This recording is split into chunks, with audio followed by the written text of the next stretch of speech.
Right, that's it. Oh God, what a good start, eh? No, I've got quite a lot to talk about today. But what I want to know is does anyone know who Michael Lockwood is? And I doubt if a lot of you do. And Michael Lockwood, yeah, was the the top guy at the police watchdog. So this is the people who police the police, yeah, the people who actually police the police. The top guy, Michael Lockwood, has been arrested. Yeah, and he's been done for nine. First of all, when it first got reported, it was various girls. Now it's down to one girl. It happened in 86 and 87, and there is 7 counts of indecent assault and 3 counts of rape on a girl under 16. Now the problem that I have with this, and also as well, oh my God, he was one of the people in the Grenfell fire disaster, like comforting the families and it's like, what do you think he stopped being a paedophile he decided to be a paedophile in 86 and 87 and stopped? But I can't stress, this is the people who police our police. And then we wonder why the police now seem to have, there's so many of them. And it's like, for fuck's sake, yeah? But oh mate, what's this? Hang on. Right, Michael Lockwood.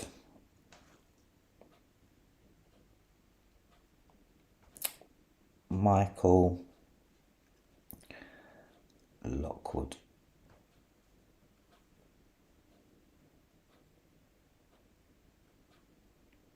Oh, it's fucking. It comes up on my computer. But basically, like, I can't look for it at the moment. But when I say this is the top guy. Now, what I said to Brian, I said they've slipped. It seems to me like every time there's a major distraction, they'd slip another paedophile in. The porter from Great Ormond Street. That was a headline beneath some bullshit about Daniela Westbrook, because that's how I found it. About her taking a job in Aldi because she's so broke. Like, what the fuck? Yeah? So what they do report it. But it's reported, and this is a big thing. Yeah? The police watchdog, the top guy. And they between 86 and 87, like, it doesn't make sense. Yeah, but they've even changed it from when they first reported it, because it was several girls, and now it's just one. And it's. I mean, I don't know if he's affiliated with BB, but the bottom line is, he's like, this is the police who police the police, and it just got slipped in there, and then it hasn't been reported on News at 10 or where it's just like it gets slipped in there so fucking. Like, yeah, no. Look over here, and it's ridiculous. It's just ridiculous, because for me that should have been a top story, right? And not gonna lie, oh my God, the BBC interview of Philip Schofield. Oh my God, the man is a barefaced liar. Barefaced liar. No two ways about that. Yeah, but when he was on there, I'm not going to lie, he had the look of Barrymore to me. You know, that when Barrymore's got that beat down look. Yeah, right. But it was like the BBC interviewer who was interviewing this guy. Yeah, he was interviewing Philip Schofield. Didn't ask one question about his brother. Now, you're being accused of basically grooming a young, so that about all that bollocks. You didn't do nothing until he was 20, and you're paying for his fucking lawyer. You're paying for his lawyer to sue you. Are you dumb? Yeah, I don't know what what he was thinking of. But Brian, but earlier on, I said to Brian, I said, he said if it weren't for his daughters, he would have killed himself. And Brian went, yep, you're just giving him he's giving him a pass. If they want to off him now, it's like, he killed himself. Yeah. But this BBC, they make me laugh, the BBC. There's something else I need to show you in a minute. It's just crazy. But it's like, this BBC interviewer was saying, oh yes, and ITV conducted an investigation, and it's obvious the investigation didn't go far enough. Well, excuse me? If that is not what they called it, is it the pot calling the kettle black or something like that anyway? If that's not a case of that, then wow. Wow, wow, wow. And even Philip Schofield said to me, he said that him and the boy denied it. But I knew about the intern like literally 3 years ago now. Yeah. And then it was like Philip come out as gay. Yeah. And it's like, straight away, he's protected. He's protected. But something's happened. Maybe it's the brother. I don't know, but something's happened. Yeah. That he's had to throw himself on the sword. But he's lying. Yeah. Now I don't know if any of you are familiar with Jack Jones. Jack Jones, yeah. He ain't got no beef with Philip Schofield, right? But Philip Schofield said he'd never been anywhere with this boy, and Jack Jones was filming a music video, and he's sitting on the fucking table with the young boy. Eamon Holmes has come out against him. I'm not saying Eamon Holmes ain't part of the thing, but I don't think he's a liar. Why would Eamon Holmes come out and lie and say there was a taxi that used to go from Philip Schofield's house to the BBC with the young boy? And he's called Eamon Holmes a barefaced liar. You know, it's like, why now? And is it because his brother's just got 12 years for paedophilia, which is still, when I say, incomprehensible to me. There is no way, because he's quite close with his brother. Now, you would think, on an interview, a brother's like a close relation. You think they didn't ask Fred West brother? Shit, right? So, brothers are, fair game, really. It's like this part of your family, your close family. But not one mention. And for me, that is one of the most important things, because, I mean, you had the suspicions about Philip Schofield's always been there, but like, fuck me, your brother's got 12 years. Your brother must be one of the worst paedophiles ever. I do know someone's dad who got 18 years as well, though. But that was he was the distributor maker of some absolute disgusting fucking bullshit, man. Absolutely. But no, but 12 years for a celebrity's brother. And I'm not going to lie, I believe that Philip Schofield's been in the ring from day one, way before Broom Cupboard. Way before Broom Cupboard. Brian says he reckons it, and I hadn't even thought about it beforehand, but he said, like, obviously he took over from was it Jason Donovan, I think, wasn't it, in the Joseph Technicolor Dreamcoat? And it's like, well, yeah, how did he get that fucking gig?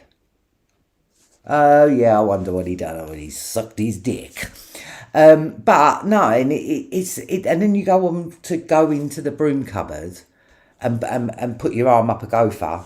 I don't know if there's anything in that, but he's like, and Andy Peters. I mean, I don't know if I'm not saying that he's a paedophile at all. I'm just saying that he's gay and he's come out he's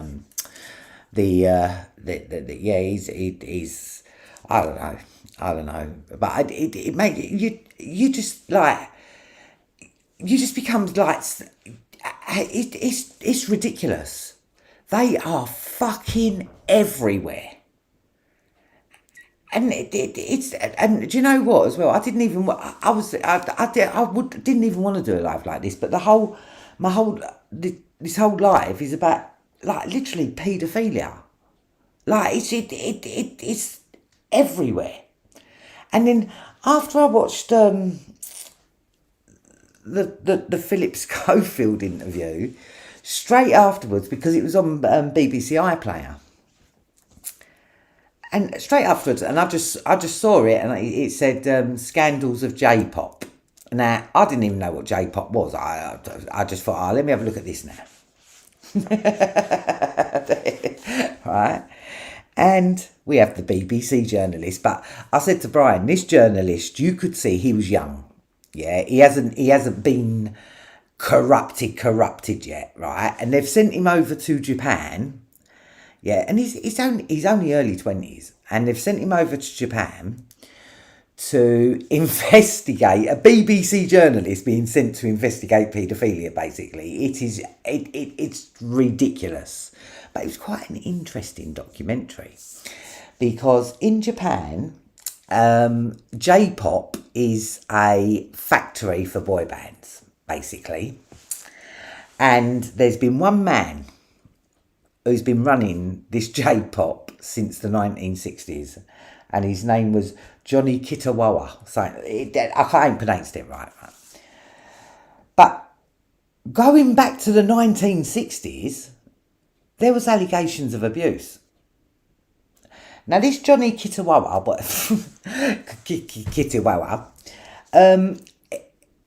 he had absolute complete control over, like, people was like, he was like God, yeah. And I'm not gonna laugh. You know Tom Watkins, like, you know it. But the fact that a BBC interviewer was over there, and you could tell the guy was horrified, yeah, because a lot of the young boys who that Johnny Kitawawa was still wouldn't speak about him badly. They were saying, "Oh, it's just all nothing, no big deal." Fuck off. Yeah, and this journalist, bless him, he was saying, "Do you not recognise this as child abuse?" Like, and they were saying, "Oh no," and it's wow. And one of the boys, and it reminded me of Brian's the guy with the gold ring, who sold his penis for a gold ring. Yeah, but this guy was saying, "Oh well, it didn't happen," and he was gutted it didn't happen to him, and he said, if I'd known that he would have made me famous, then yeah, I would have done it. And it's just that,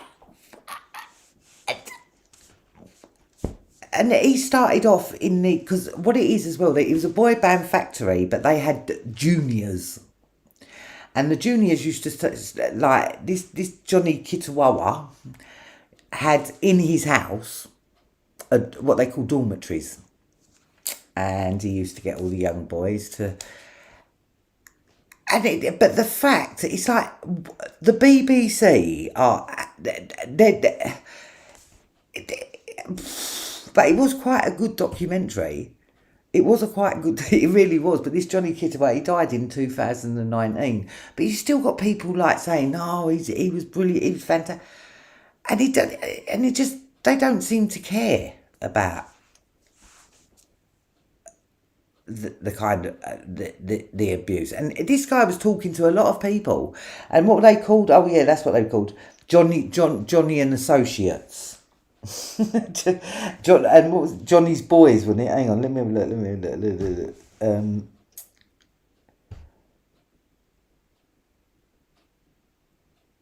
Yeah, no, Johnny and Associates. But M1 was running this thing since till his death, I think, literally. But from the 1960s, and it's like that's the era we see Jimmy Savile, like making it was it late 50s, early 60s, yeah. And it's like, is this in every country in the world? It is. And it's just a Japanese Tom Watkins. That's literally what you know, and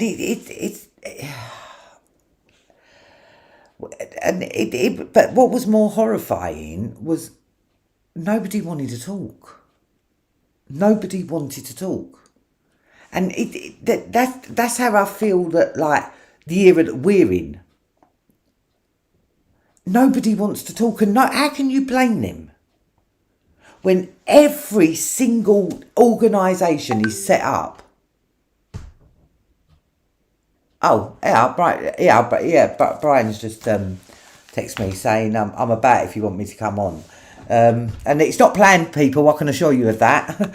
I'll give him a ring then. But I always like it, you know, we have good conversations. Oh.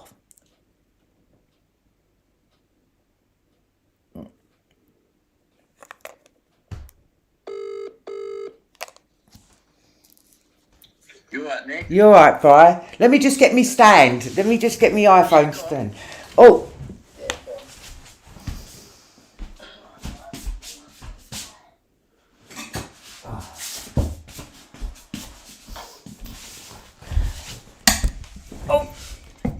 Yeah, I would, because I was leaving like your stuff till last, not because obviously last to your lease, but I was just gonna, and it's good. I'm glad you contacted me now. Good timing then. Yeah. But weird old day, man. Weird day today. Well, we'll start off with the threat, really. I can't believe that I actually spoke to this geezer in 2017, this Mark Thompson. Because that's not a name you've ever said before either, really. No, I'm not going to lie, the name, it's like, who's that? I never bothered putting the video up back then. I just spoke to him. I'll tell him on the tape. I'm expecting a no anyway. But can we be clear, Brian? This is Hugh Grant's lawyer. Hugh Grant's lawyer.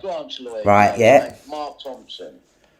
Another celebrity. You know, when I've done that thing before, I gave Hugh Grant some of the evidence. I see him sitting there looking at it. And if that's his lawyer, I mean, really, in 2017, you would have thought, because he's asking me questions about my case, and I really don't know, Nick. You can tell I don't know. Mm. I just got abandoned in it, and I didn't know what was going on, but I know the claim was brought. But then there's all these issues. And I can't believe that I actually spoke to this geezer back in 2017. In May, and I don't like the way he's talking to me on the phone there, but back then I'd hardened to it because I thought no one was going to help me anyway. Yeah. But when I listen to it now, patronising. Now I know he's connected to David Sherborne, and today you're sending me threats about, you're basically telling me, don't defend yourself. And basically what that comes at, David Sherborne has instructed, David Sherborne has instructed the solicitors, to contact. That, I'm telling you now, Brian, he's fucking scared, and I don't know that much about the cat. Obviously, I know from you, right? And when I say, like, I'm not going to lie, I think he might even have been involved with the mallet thing, with the, you know, like the fraud, because something's scaring him. Well, if you think about it, Mallet has gone from Wisbech in Cambridge, which is where he was in 2002, and then he had an address at the Old Bailey and Gray's Inn Square. So he's obviously climbed the ladder in the past decade, and he didn't file my defamation. And he didn't get it on his good solicitor skills, I'll tell you that much for nothing, but yeah, go on. No, definitely not. You know, and he lost my train of thought now. Sorry. Then Mallet is in Wisbech, and then when he was last in the Old Bailey, you know, so he's really climbed the ladder, and that's been off my back through not bringing my claim in 2003 when the case got thrown out. Didn't chase up the CPS on doing a root and branch investigation as the judge instructed them. Left me hanging again. I should have known, really, from back then. Well, just saying that Michael Lockwood was the police who policed the police, So when you got people who police the police being nonces. A little while ago, Nick, we was talking about how many more paedophile old Bill at the top are we going to have? But how they've slipped, I mean, this is, like, Brian, it's big news, you know, right? This guy, but he was also involved in the Grenfell, like, what the fuck, And he's been done for paedophilia from 86 and 87, and I'm saying, but what did he do? Become a paedophile for a year, and then say, oh no. Yeah. Like, what? And the reporting's changed. First of all, it was several girls. Now it's gone down to one. But there's still 9 counts. 9 counts. 6 of indecent assault. It's like whoever's hanging him out to dry and getting this done, that can't be the only one that's ever taken place. So why are we not hearing? Well, he's a paedophile for a year and then changed. What? Nah, man. Like it does, but there's definitely something going on. Well, it's clear. I mean, we spoke about when we're going to get the next paedophile copper come out, and here it is. But it's a big one as well. The people who police the police, and then they wonder why the police are fucking so fucked up. Yeah, because immorality breeds immoral behaviour. That's the bottom line. And definitely. And this guy was the top of the top. He weren't like a little general. He was the top. Obvious, isn't it, Nick? If he's doing it and he's top of the top, and you can't get no more top than that, it's safe to say. But I think it falls all the way down the chain. But I think Philip Schofield might have been ordered to fall on his sword because it's just Because, like I said, I didn't even know about this. My friend saw it and then sent it to me. Nick, I wouldn't even be surprised, right, that, like I told you, if Matthew McGreevy is planted, because I know how they build these things up, and then 2 years ago, he's in the background with the geezer popping his fucking thing, 100,000 subscribers, whatever it was. He's out with the boy blatant. I think they've been building this picture, and they're going to do a turnaround because his brother's a paedophile. We're going to call him a paedophile. And then that is what he's going to get. No, we're not calling him a paedophile. Brian, we're not calling him. The interview that he just had, the geezer ain't asked him the obvious questions, didn't ask him about his brother, and you've got the checkerboard sitting in the background, and Schofield is acting. It's all there, Nick. But for me, you know what? Right, I don't know. If he makes I don't understand if he makes a comeback. What's the difference between him and Michael Barrymore? Like, I don't. Why are they? I don't know. I mean, different. But you was right about the Andrew Lloyd Webber. I've no doubt about that. Like he looks like one freaky fuck anyway. I mean, how did Philip Schofield get that gig? It was Jason Donovan who took over from, wasn't it? Jason Donovan. Yeah. Like, how did you? While Jason Donovan was doing that, he was also getting called gay as well in the paper because he sued the paper for it. Years later, they was calling him gay and all that. And that was around the Andrew Lloyd Webber time because he done Technicolor Dreamcoat, didn't he? He's done most of the West End plays, and he's done loads. But I do know one thing: he's one freaky looking fuck. He looks. He just looks really weird, really weird. But he was married, wasn't he, to that Sarah Brightman? I don't even know how I know that. Yeah, but you can see him all sweaty and that on his. Just let me suck you off. Let me suck you off. You could. You know what I mean? Some rubbery man and that. Like. But that's what I was saying. In that Japanese thing that I watched, right? I swear to God, Brian, it was just like, oh my God, like it's just another fucking Tom Watkins. It's just another Savile. It's just crazy. Yeah. But what was even worse was it's going to be the same pattern throughout. But he was talking to a young boy. But he was talking to a young boy, and the young boy was gutted that Johnny Kittiwah hadn't done it to him, and it reminded me of your bandmate when he said, "Well, we wouldn't." And it's like, because that's what the guy said. He said if it made me debut, because this guy, and there was never no public pictures of him or anything.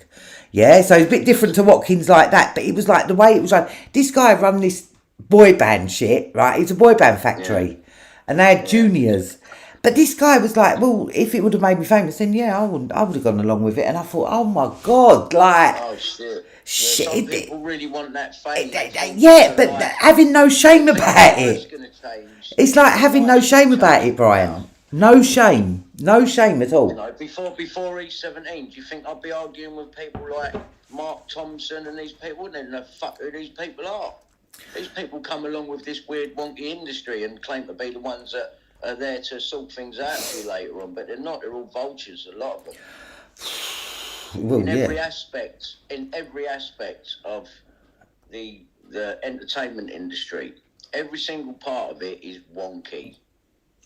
Well, like, basically in the entertainment business, you get all the wrong uns sticking together, don't you? And there's a lot of wrong uns in it. That's it. They've all got somewhere to go, haven't they? And give each other awards and that. And they make each other feel like they're masters of the universe. basically. Yeah. Yeah, but yeah, it's a fucking it's a mad world, man. It's a mad world. But what you're going through at the moment. I'm finding that one out. But Brian, I told you this, and I'll tell you this in public. You need to do up flyers or something, yeah, right? Because Harry's got to. There's got to be another public occasion where you can go and get. And the thing is, Brian, is your word is getting out there, 100%. Yeah, 100%. But this is the time. I hope so, because it's been a long time. But like I said, now, because you've got the world paparazzi looking, right, what you need to do is put pictures of Richard Mallett and David Sherborne, convicted fraudster. Like, do you know what I mean? And just because someone's going to be interested in it, Brian. Yeah. Yeah, you know that, and I'm getting it. I'm getting it out there, no matter what. They're like, no, they're not going to stop me. You can threaten me with what you want. With what you want, I've got nothing to take. If you put me in prison, you definitely will open a can of worms. If you kill me, you will open a can of worms. But it's crazy. It's crazy that David Sherborne, being the big barrister, old Prince Harry's barrister, has instructed a solicitor to threaten you with. You see it? Yeah, I sent you. Yeah. You sent me a lot of stuff there, bro. I didn't really get to go through it all. That's what I sent him in return. Have a look at that. What you telling me, David Sherborne don't know about all this? Bang, bang, bang, bang. That's what I'm saying. Like, Brian, I'm not going to lie. Like, it was a bad move by David Sherborne to me. Yeah, it showed his hand. He's scared. He's scared. He's scared. Yeah. And there's something that he's scared of. There's something that he's done that he's scared of. Yeah, being exposed. I'm telling you, he's holding back. back. Yeah, but no. It's not being exposed because he is responsible for holding the tide back. Well, this is what I'm saying. If he hadn't have done anything wrong, why is he instructing? He's a big old barrister right about now. He's a big name. Yeah, big name. What the fuck is he? Obviously can't have it at the moment. I'm representing Prince Harry and his right, exactly. He looks how it looks, mate, because you've done what you've done, and that's it. But I think there might be a little bit more to it, because he denied knowing that Mallett had been done, didn't he? Right, now. I think there is more to it, and I think Mark Thompson just showed me that. Right, well, there you go. 2017, Nick, Mark Thompson said he had something to do with my case. He was the agent, something lawyer for a while, to do with my claim. You just nicked yourself, mate, because you was to do with my claim that's been filed fraudulently by Mallett. That's conflict of interest. This is what I'm saying. Wait. Who's paid for it himself when I'm exempt from fucking costs? And you've known my mental health for 20 or 10 years or whatever, however many amount of years it is. You knew and filed an abuse of process argument, talking about my mental state of mind, but you couldn't take instruction from me in 2002. What do you think, that fucking cleared up all of a sudden? Well, no, because the bottom line is as a lawyer, he has to defend you, yeah? So if he couldn't have took instruction from you one day, he would have come back another day. That's bollocks. That's bollocks. That's just setting the scene to make people think you're fucking mad and you can't be dealt with. Every time, you've only got to go back 10 years and see what they did when I was outside Downing Street. Brian Harvey, looks a bit unwell, was there shouting about money the government owed him, about royalties. Why are you doing that? Because you're diverting. Make me look mad. Well, yeah, but do you know what? It worked for a hot minute. But it worked for a hot minute, Brian. It worked for and that was it, because I know that there is no talk about you being mad anymore at all, literally. No, I ain't mad. Right, even on like. I'm allowed to be discredited because I feel bad, because that's what my mental health basically is, isn't it? It makes me feel terrible, and you want me to wallow in that and feel like I'm doing the wrong thing when I'm defending myself. You want to be fucking ashamed of yourself, people. These people want to be ashamed of themselves. Yeah, that phone hacking, that phone hacking documentary. I'm telling you that, it's well worth a watch. Yeah.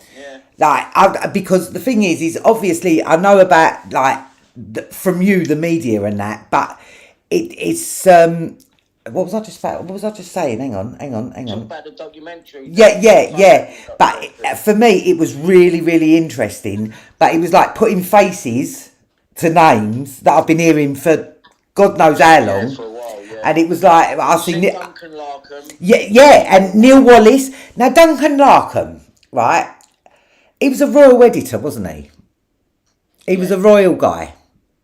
Yeah, he was the Sun's royal editor, so he was a News International PLC employee, right? And he got nicked, and I think he went to prison. And Richard Mallett was his solicitor. Richard Mallett was his solicitor. and Nick, this is going on 2013, 2014 while he's representing me. Right? And to make it worse, David Sherborne thought that News International, I should take their fucking offer of 20 grand, remember? Why on News International making me the offer when everyone's going to News Group Newspapers Limited? Ask yourself that. I don't know, Brian. I don't know. But but that's what I was going to say. And he said, we're of the firm belief that Brian should accept the offer. Why did Sherborne say that? Because I just got Kellaway's statement from Mallett's T-boy, and he didn't know he wasn't meant to send it to me, and he did. And all of a sudden, the offer's gone from Mallett telling me millions, right, to £5,000, £5,500, which I told him, fuck yourself, right? And that's what started what's going on here? He told me millions, slam dunk, Richard, what the fuck? So he's lied to me, yeah? And then Sherborne, he doesn't know all the ins and outs of my case to be going there and getting a counter offer. Now, either Mallett ain't showed him all the evidence, which would be easy to hang that on Mallett because he's been done for fraud now. Sherborne must have seen every aspect of my case to go in there, and if he has seen every aspect of my case and he thinks I should take 20 grand now, he's having a fucking laugh. He's covering up phone tapping by Conrad Brown and Robert Kelly. Well, that's what I'm saying. At the moment, they're trying to say, I see it in the news, right, when they're trying to, like, pin it on Piers Morgan now. Like, they're basically saying that Piers Morgan blatantly lied. Yeah, he's going to get it. Lied. Yeah, people are being told to fall on their sword, you know, Brian. And I don't know what's going on, but something's going on. And I think, like everything else, it's all to do with covering up fucking child trafficking, abuse, whatever you want to call it. Everything I've leads. always said that, Nick, because also, if you really want to go there, who else does David Sherborne represent? The McCanns. Oh, this is what I'm saying. And you've had so many celebrity lawyers come your way. Hugh Grant's lawyer, Michael Barrymore's lawyer. Sherborne represents the McCanns. He's fucking Elton John's mate. Right? He represents the McCanns. He's Elton John's mate.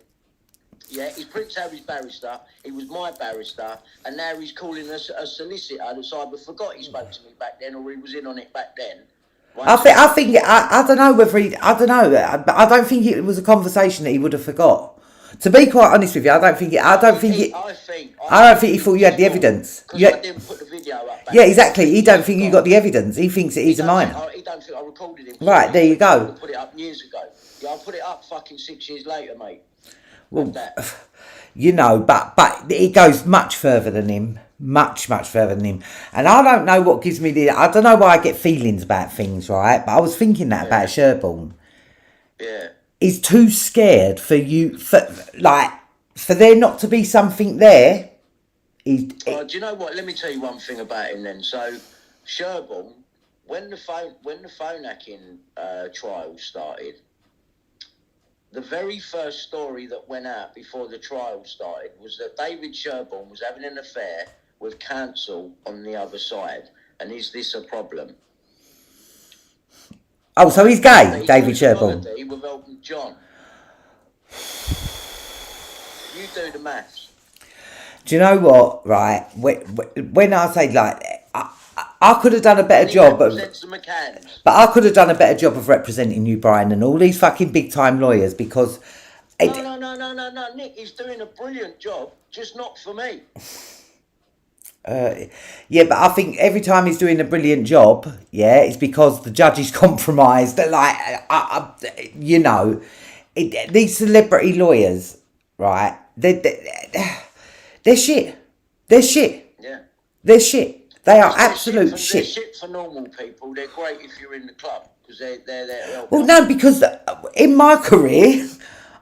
You know, I was telling you, there was a barrister that was attached to Offenbach's, which was the solicitors that we used to go to. He was in Great Marlborough Street. Yeah? And I'm telling you now, I got fucking banging representation. Yeah, but 20 years ago, on a sort of vice end of things and that, it probably works completely different. You know. Well, but It's a completely different type of lawyer back then. Nowadays, criminal lawyer. It's criminal lawyers. I think these are civil lawyers, aren't they? Is David Sherborne a civil lawyer? yeah, he's a civil lawyer. Yeah. He's a civil barrister. So. And you know the reason why they do civil, because it's not as much hard work as criminal. If you become a criminal lawyer, you have to study longer to become a criminal lawyer. Yeah, and you got to not be representing them as well. Yeah. But the thing is, they have to represent criminals because that's their job. Yeah, but look, the whole thing's corrupt, and without a doubt. The whole thing's corrupt, and there's no way you can watchdog everything. Fucking hell! If the police watchdog's anything to go by, great. Exactly. It's what I'm saying. There has to be a level of trust, and there is no trust no more in any authority in any part of the world. No one trusts anyone no more. They've created paranoia everywhere, but we're not paranoid. These people really are going around fucking up people's claims, covering up paedophilia. Stopping victims from coming forward by putting stories out that they could go to prison for fucking 18 years. And it's disgusting what the country's come to. Boris Johnson, he's fucking stepped down. But look what you've done, you cunt. You've just poisoned the fucking nation, right? No one was allowed out. You're having a party. I mean, what was that then? If there was no party, who's the cunt in the jumper dancing about, throwing the bird? I know, and time again, we prove these people are above the law. And it's like, I mean, I had a career as a criminal, yeah. It's that if you're committing a crime and you get arrested, yeah, the police are doing their job. Bottom line is, right, if I'm committing a crime, no matter what crime it is, whether if I'm getting arrested, I expect to get arrested. Yeah, these people act without any kind of they're not held accountable for anything because immunity, innit? I think immunity. Fucking what? Immunity. What does immunity mean? You can go and do what you want. You can go and do. No, fuck that. Why should anybody have immunity, including King Charles? Look at that Exaro debate when the geezer sat there and said there is something called News International Freemasonry, and Murdoch would just ring the Attorney General. I mean, if that's the deal, no wonder I'm not getting anywhere. Or anyone without any money that can, I could probably get a lawyer if I was rich, but what's the fucking point of that? You're going to pay it. Yeah, you're going to get a shit one as well, it seems like. The way I was having to talk to that lawyer, that Mark Thompson, I felt like I'm pandering around him. I'm the celebrity here, you cunt. Who the fuck do you think you are? What, because you looked after Hugh Grant? Yeah, for real. You know what I mean? What do you do apart from talk to fictions all day long and corporations? Yeah, no, for real. You know what I mean? I'm a human being, mate. You can fuck yourself with your fucking bullshit fucking shit. I've got nothing to take. What do you want, my pants? But not even just that. Like, Brian, I think you would welcome I think you'd welcome being arrested right about now because it'd get your voice out there. I'm thinking I've seriously thought about, let me get myself arrested over this and let everyone, because the fact that I'm even saying let me get myself arrested over it shows that it's not genuine. I want to be arrested. It's the only way that you're going to get your evidence. You've got. It's the only way you're going to take the statement from me. You've got so much. I can't even begin to tell people how much overwhelming evidence you have got. Well, if I've got to give all my evidence in a police interview, you best put my bed in there. And book the room for 7 days. That's it. I need to be there longer than that. Yeah, no, for real. Intricate detail. But I noticed in that phone hacking thing, there was some quite a lot of interesting information, and the guy like when he was telling the guy how to go about it, he was saying you put all your newspaper clippings together, all the news of the world fit, and you try and get things in order. Yeah. Well, that I think that'd probably be a good place to start as well, because you've got police stuff. This is what your lawyers were supposed to do. Instead, they sent me a bundle of shit that they'd already pre-planned. Don't really go anywhere, and the real stuff they held back. So, and where Richard Mallett's concerned, where he's representing you, didn't inform you. And He didn't basically, even tell me when he filed the claim, Nick. I found out when I forced the files out of him through the legal ombudsman. It was November 2012 he filed it. and then he's gone on to be. You put it in a bracket for no more than a 25 grand payout.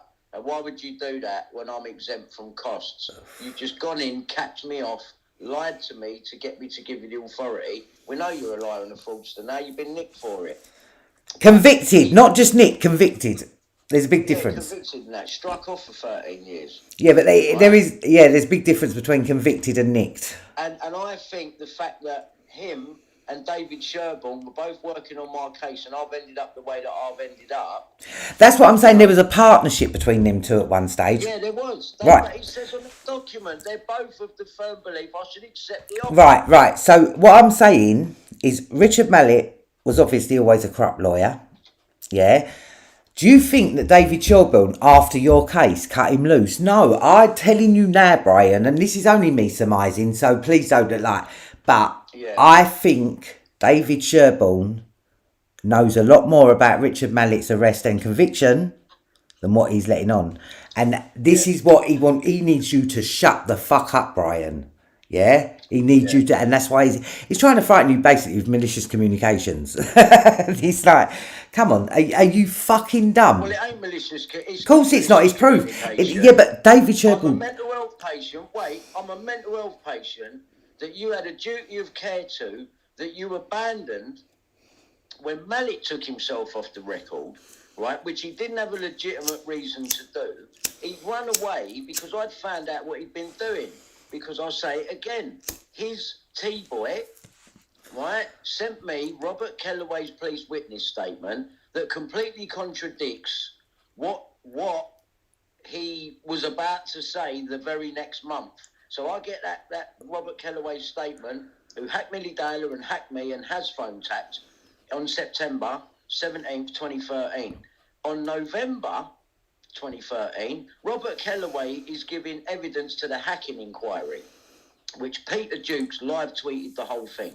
And he quotes, Kellaway said he knows nothing of phone hacking or Millie Dale's voicemails being accessed. Now, it was Robert Kellaway that brought down the News of the World paper. I noticed he weren't on the hacking... I noticed he weren't on the hacking documentary.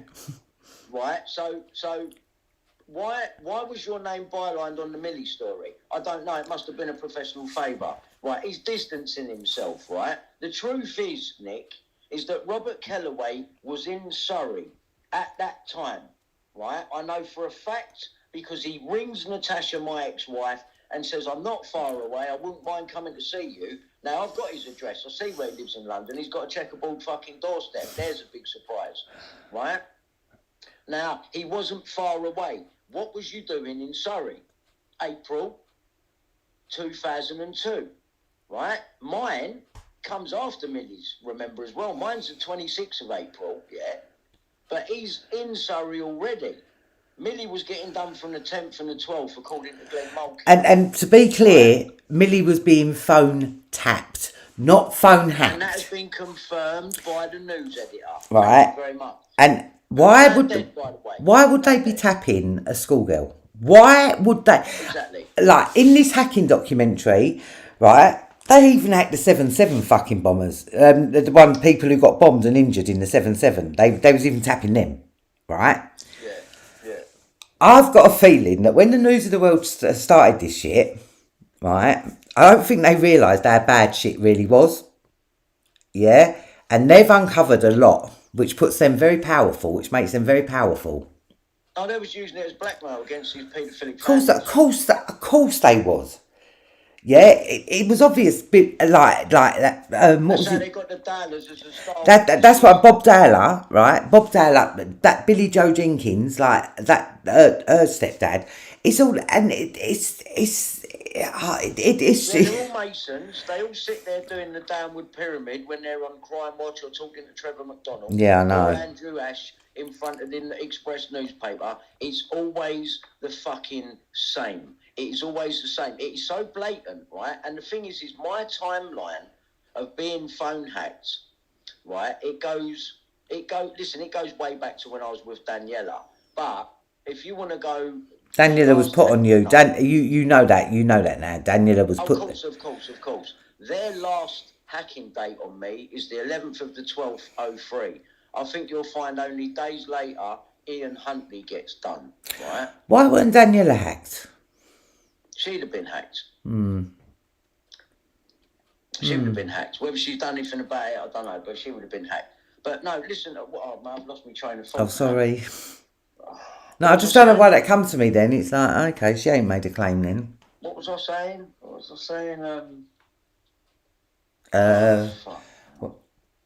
When you said that, when you did mention Daniela. Oh, I can't fucking remember now. Oh, that's my fault. I did take you off, sorry. But it just comes to me, it's like... Come back. But I'm sure that they found enough on her as well. You know, it's like, what? Dahler, we talk about Millie. Oh, that's it, Bob Dahler. Yeah, Bob Dahler. That's right. So, honestly, Nick, I think if you look at it, like John Wedgwood was right about this, he said, do a timeline, things jump out at you. It's the only decent thing ever come out of his mouth, right?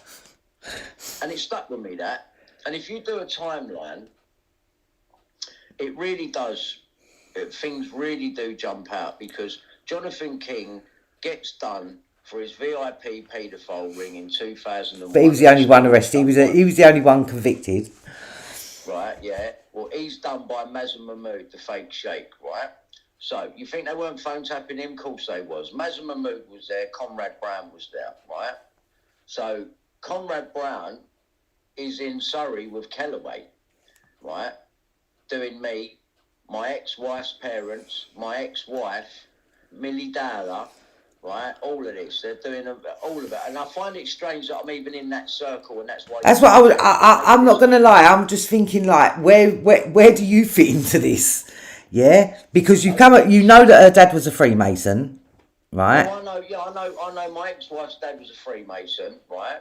And they've moved to Surrey, and he's definitely going to the lodge. Yeah, and that same lodge is the lodge where most of the intelligence services go. So Mark Rowley. But it doesn't matter what lodge you're in. It doesn't matter what lodge you're in. You're a brotherhood. That's But they happen to all be in the worst one in the same area. Yeah. Right. So that's not nothing. So that's how I end up in prison. Her old man's obviously pulled some strings, and they've done saying put me in prison. Right. Then you got the phone hacking. And my ex-wife's been very cagey, won't talk to me about it. She's been settled. And I'm like, hang on a minute, I brought you into this. I didn't have to fucking tell you about this. But even that was planned. Yeah. Right? They were very clever the way they done it. But I can understand, okay, I can see where they might have tapped, like, but you know, it's just mad. I mean, you're in the same... Well, I just hope that I weren't married to someone that was one of those families. Yeah, that's all I hope. That's what I'm saying. I just hope that I wasn't married to someone whose family was on the radar with Bob Dahler's. Yeah, that's what I'm hoping. But it seems like they were, Brian, because they were being tapped at the same time. Why? I don't know why we're all on the same page. I don't know why we're all on these same pages, and you've got to start taking out page 59, and Scotland Yard's blanking out my mobile number, so you're not helping very much. And who are you sending it to? Malik solicitors. And who are Malik's working with? David Sherborne. But I'm expected to believe that you don't know nothing, David Sherborne, because you're going to court at the minute with Prince Harry, riding high. Well, not for fucking long. No, it is bad. It is. It is bad. But this phone, need exposing. But this has come along at the right time, I believe, for you now. Yeah. And like I said, Brian, you've just got to get it at that, like, the world paparazzi's down with Harry's. I mean, it's world news, isn't it? Like, fucking, It should be, Nick. I'm not blaming my own trumpet, but this is massive, yeah? And I want it off my shoulders and the public to know what's been happening to me and how these people go about covering it up and how they personally torture you in your life through every means necessary, whether it's old Bill doing a welfare check on you that you didn't ask for, and then coming and arresting you 2 days later. 24 hours later, coming back in riot gear that you had no warrant for, with 20 officers with an angle grinder and a fire extinguisher, and yeah, you know what I mean? Like, you're causing this stress. You want me to react a certain way. It's going to fit with your narrative because that is all you've got left. But hang on. Just let me say, Bri. To discredit me. That is what they need to do. But Bri, just going back to your arrest, What was the police officer's name? Who the lead police officer, the one who seemed like he was leading the groups? PC Sweeting, wasn't it? Oh, Sweeting, yeah. PC Sweeting. Yeah, and he's got family. And Well, what's the NCA? What's the NCA director's name? NCA, yeah, NCA Sweeting. Wasn't it Emma Sweeting? Encro chat, head of the Right, and that's what I'm. And you even found references to DCI Werrett and PC Sweeting, and it was referenced about 10 years before. Now, yeah. Forgive me for I'm not going to lie. If you're going to be in the police force that long, not many police officers remain a PC. Well, maybe that was the woman and she was a PC back then. But maybe this PC Sweeting that's knocked on the door, he don't seem that very old. He weren't an old man. Right. But what I'm saying is they're recycling old names and not even realising. Yeah, possibly. Because Brian, one thing I do know about is how the police work, because I've been on the receiving end of it a lot. And the fuckers Werrett gone from the head of the special crime directorate or something, wasn't it? Serious crime directorate for Essex Police to Simon Digitally on Twitter, baptising by VR. Don't everyone think that's a bit strange? And that was actually, remember when that day I said to you, I said, have you see what Werrett's up to now? No, it's me, innit? I said I was going to look it up. And he's like, and I remember ringing you saying, hang on a minute. Is it everybody involved in your case, Brian, right? And I do not believe he was a real police officer. He might be an NCA, I don't know. But I think you're right, because he's running and he's hiding. Right. And even on his Twitter, he don't put no photographs, right? It's just his two dogs or something, isn't it? Nick. He's hiding. Like, just put it all together. You can see what's going on. They don't want me coming out there. A lot of people are going to get in trouble. It's going to open up other cans of worms. Fucking good. Yeah, because it apparently it's part of the Christian police, wasn't it? And that John was part of that. John Wedger. Yeah, you're a real Christian, you are, aren't you, mate? You can't even tell the truth. John Wedger was part of the Christian police as well. So so he says. So he says. Yeah. He's Bill Maloney's mate, who's an actor. No, he's not a very good one either. Nick, listen, it's this serious. They're all military. This is how they run their operations now. Times have changed. They've moved with the times. They've created the Bill Maloneys and the John Wedgers and the Andrew Ashes, right? And Malik turning up on Andrew's list is just ridiculous. If that don't get everyone nicked, I don't know what's going on. It's I would produce Andrew Ash and ask him in front of everyone, was there any truth to anything you said? But you won't produce him because you just want it to all go away now. But I don't know whether they can produce him. I don't know. Him in the paper as a victim still. Yeah, but the thing is they're just, even if he does turn around and speak, they just say he's chatting shit again. That's what they'll say. That's what they're gonna. But Puddick. He's the one you need to be going for, Puddick, man. Puddick's the. He's not getting away. He's not getting away. I said, I'm so ashamed that I said this to you the other day. I said I cannot believe, that the intelligence services have someone like Puddick being a puppet master. If that is what our intelligence services has come down to, and the first time I saw him was on Sean Atwood, and I said to you, he reminds me of Oggy, one of them DJ guys. With his Hawaii, and he's like, what? And he goes against everything the intelligence services stand for. But he goes against everything the intelligence services are against. Like, he's a show off. He's a pompous show off. Maybe Puddick, if you're listening, why don't you get yourself a set of Pioneer DJs? You know, go and buy now. That's what I call music. 1 to whatever we're up to. He probably listen. Mate. You know, do it. But like I said, he's a puppet master. And he thinks he is, but no. No, but he was, Brian. He was. Don't get twisted. He was. I don't think he is now. I because no puppet master is supposed to get caught out like that. Right, this is what I'm saying. He goes again, like, but surely they could have seen that he was like that. I mean, he's the most arrogant, pompous arsehole. It's privileged, isn't it? I reckon we was right. We were saying like, listen, Puddick's old man was something. Counterintelligence, isn't it? Counterintelligence. Yeah, Puddick's old man was probably someone to be respected. Yeah.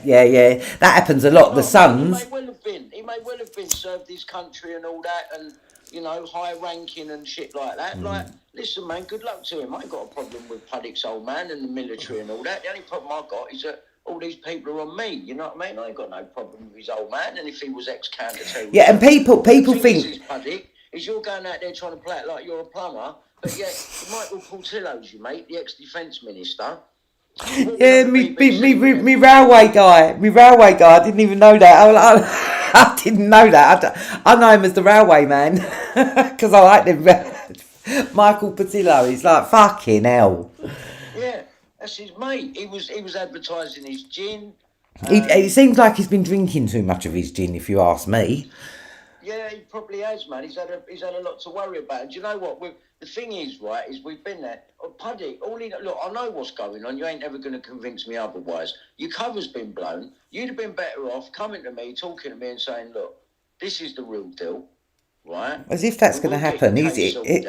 To be quite honest with you, he was doing what he was supposed. He's doing his job, right? Yeah, for them, but my problem is that you're coming down on innocent people. Yeah. Well, right? This is where it all gets because you're coming down on innocent people and you're destroying their fucking life when they're trying to prove that you're lying about them.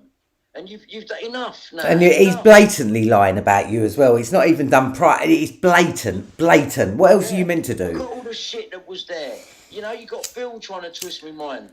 Andrew has said you got fucked in a swimming pool and that you were taking cocaine that night. Now, I know for a fact you weren't taking cocaine that night. Like, trying to be my friend but drop a story. Like, you're a weirdo, mate, yeah? Your tactics don't work. You're just coming across like a weirdo. You're not confusing my mind. All you're doing is making it very clear. These people are setting you up and they're taking you for a cunt and they think you don't know what's going on around you. Yeah, because number one, with Operation Fernbridge, which I don't believe was a real operation, the police would never have sent an activist like Bill Maloney, who's openly in Trafalgar Square, was saying the Queen Mother is a fucking paedophile, the Queen's a paedophile, yeah? Boom.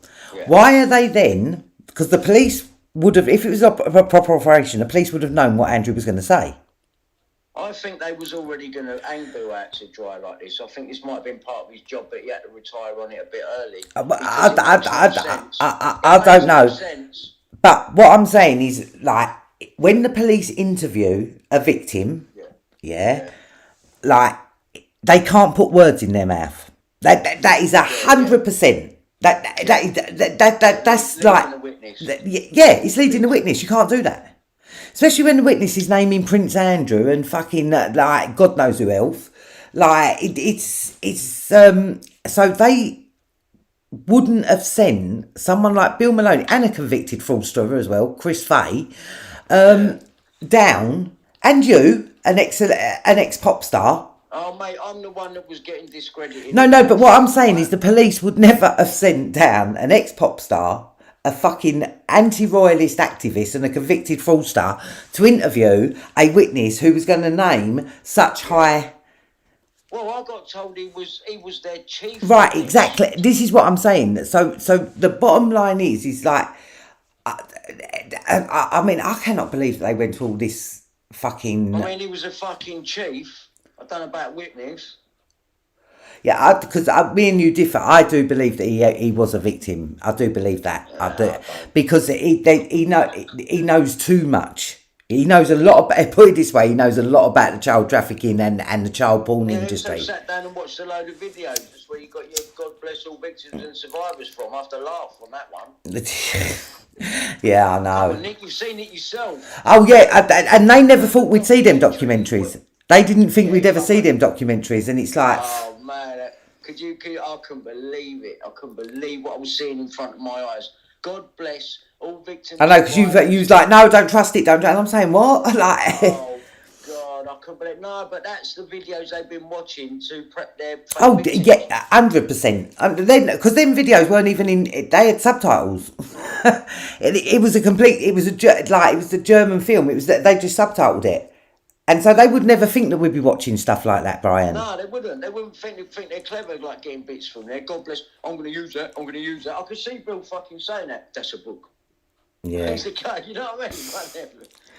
Oh, man. But I'll tell you who else is getting forgot about again. John Wedger. I'm not going to lie. I want to bring it back to that motherfucker as well. Yeah?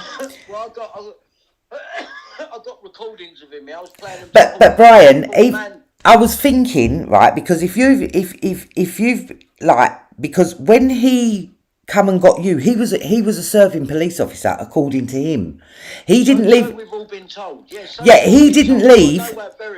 He didn't leave the force. He told me till 2017. He said, right. So he's still playing the ex-police officer right now. And if he's going around doing that, why hasn't he been arrested? Well, this is what I'm saying. Like, it's and I do believe that. Because first of all, he said he was on the River Police, didn't he? He said he'd done time on the River Police. Yeah.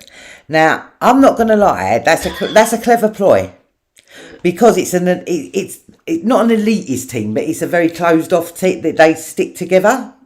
Yeah. Yeah. So the normal police, the Metropolitan, wouldn't have no idea who John was. Right. Do you see where I'm coming from? So when he's talking about when he works on Vice, though. Well, did that? He didn't 100%. He tried to make you. Like. When he put his arm around me in Soho and said, "Oh, Nicky, me old mate," are you fucking?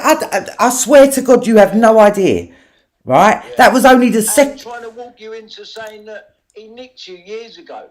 But no, when we done the Soho podcast, right? He said he'd never nick me, and he doesn't know that. And I said it's probably because you're not corrupt. I definitely said something when you lot were walking about around Soho, and he said, I think I've even nicked you in the past and that. And he really wanted us to believe that. Well, but I'm telling you now, like he knew what he was doing, Nick. He knew what he was doing. I think he probably. I can understand why. I can even get why he did the Soho podcast with me, because I made him credible straight away. Right, but when I met him in Soho, yeah, it was kind of like we was coming out of lockdown, and Brian, I've never seen so many uniformed police in my life, right? It was like because obviously I know how Soho works, right? Yeah, and I've got fucking Michael Spinks walking past, no one's yeah. But I don't. Perfect sense, that one. But I don't even know if a lot of people really knew about Warwick. I told you that. Like, I didn't. The old Bill knew. Oh well, yeah. That's like. Oh, we didn't know Philip Schofield was this paedophile Schofield's brother. Yeah. Because like Michael walked past, and he was like, oh, when you become famous, Nicky, you have to come and give me an autograph. And he was walking along with this bird. They kept walking up and down. And I said, is that your bird, Michael? She had batty riders on and everything. And he was like, no, it's my niece. Because he wasn't expecting me to come back with something. Yeah, it's like, don't try and walk past me and say, but when you become famous, come and give me an autograph. Fuck. Yeah? But I didn't understand why he was, I don't know, right? But what I do know is that there were so many uniformed police about, yeah, it was ridiculous. And I mean, like there was two on every corner, literally. Right, and I'm thinking to myself, like, you know, like I felt a bit like, what the fuck's going on? Yeah, I don't even know if they were real police or not now. I don't know. I really don't know. Really have no idea. But the two with the brew, I don't understand why he did that. I do not understand, and that obviously was his downfall. Yeah, because it's like I said, even before I come out of it, I started to have suspicions about him anyway. There was a couple of things I'm thinking, hang on a minute. It's hard not to, isn't it? Yeah, it and then what done it was Mark Watts, that fucking little ratty journalist, and him were having an affair with one of the young, like John had put her on a podcast about 3-4 weeks previous. She was a little young girl. I can't remember what her name was. What was it? Oh, for fuck's sake! And John said to me, he come here and he said to me, Jess, that was her name, and he said, she's turned up at my doorstep and I'm offering her somewhere to stay. Now, earlier on in the day, I'd seen Barbara O'Hare, Bo Selector as you call her, right? And she had done a podcast, and what she was saying that she believes that John Wedger goes, gets victims, and then shags them, re-abuses them basically, yeah?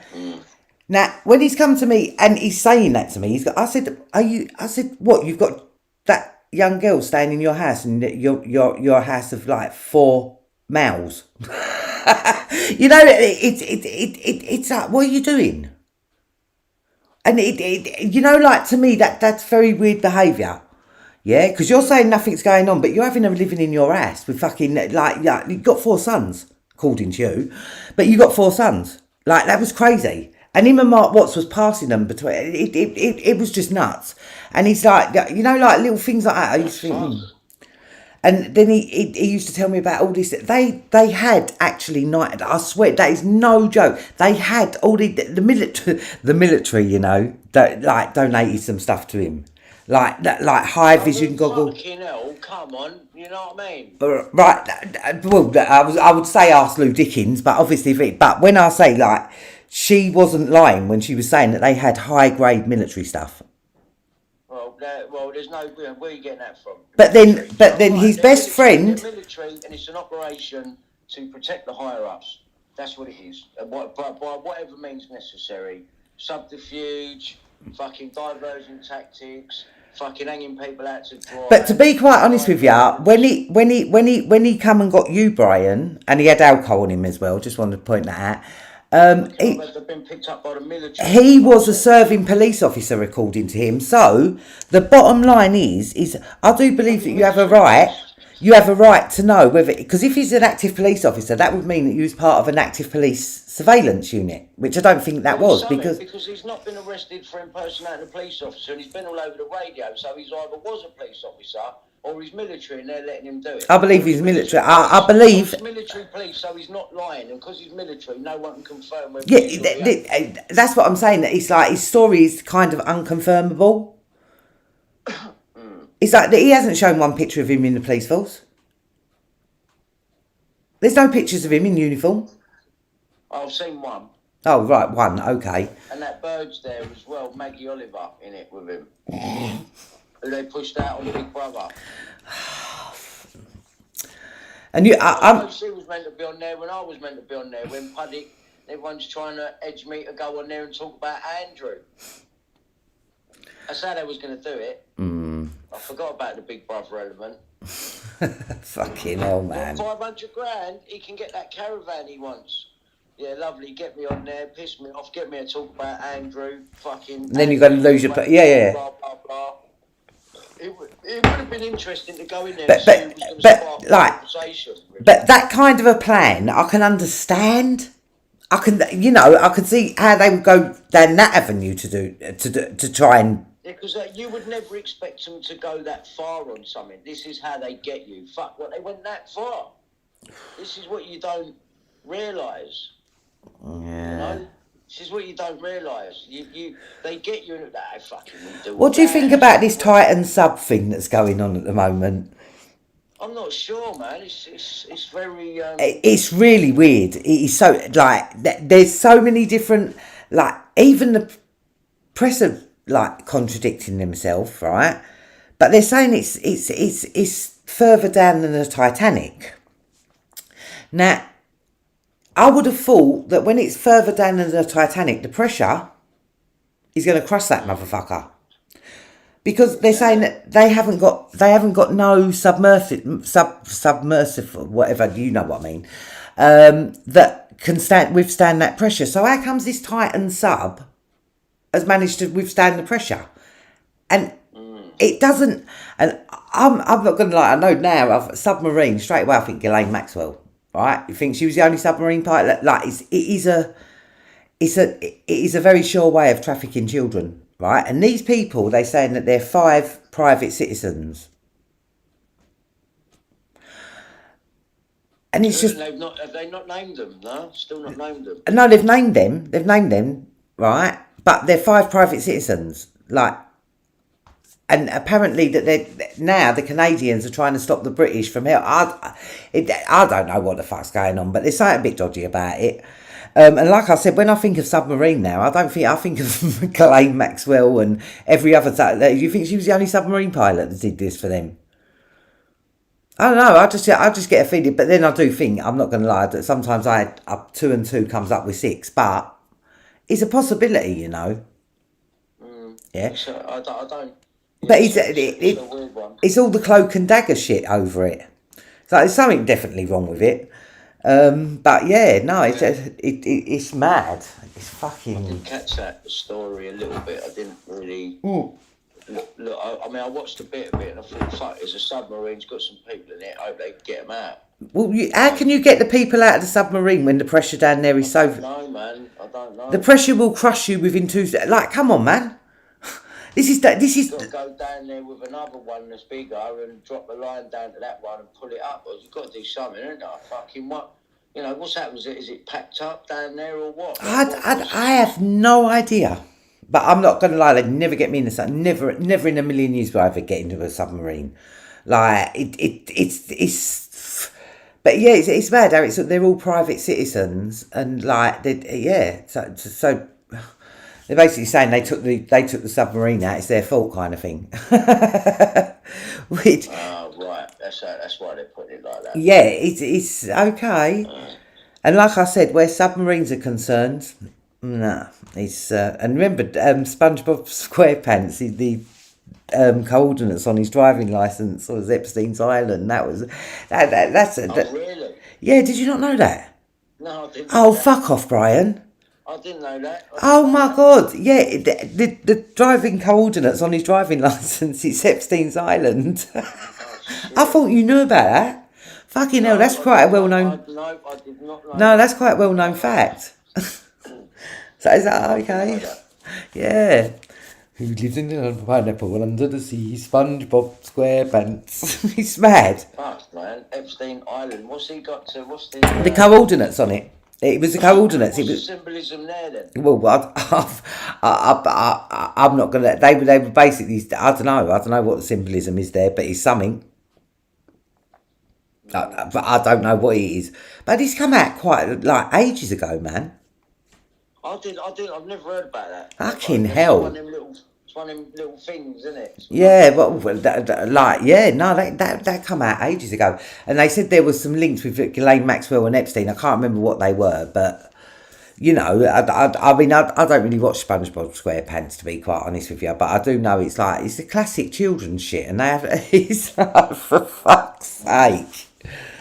Can't even trust the classic stuff. Might as well go to Mickey Mouse then. But you remember in Pizzagate when they kept putting next to the children Carish James? You remember next to the children there was Carish James, all different children. Yeah, I'm not gonna lie. And this is me surmising. This is not fact, but like the SpongeBob thing. This is me surmising. That could even mean Caribbean Island, St James. Yeah. But that's just me guessing. But the SpongeBob SquarePants, that's fact. That's actual fact. It's fucking mad, isn't it? Yep. It just shows you when things like that come up. It just tells you that of course it's all coordinated and that, and it's when you get a glimpse into their world and what they're really about, they do. Oh well, talking about that, I was telling you about that Peter Scully, wasn't I? Oh my God. That Peter Scully in the Philippines, the snuff movie, mate. Oh my God. I'll tell you what.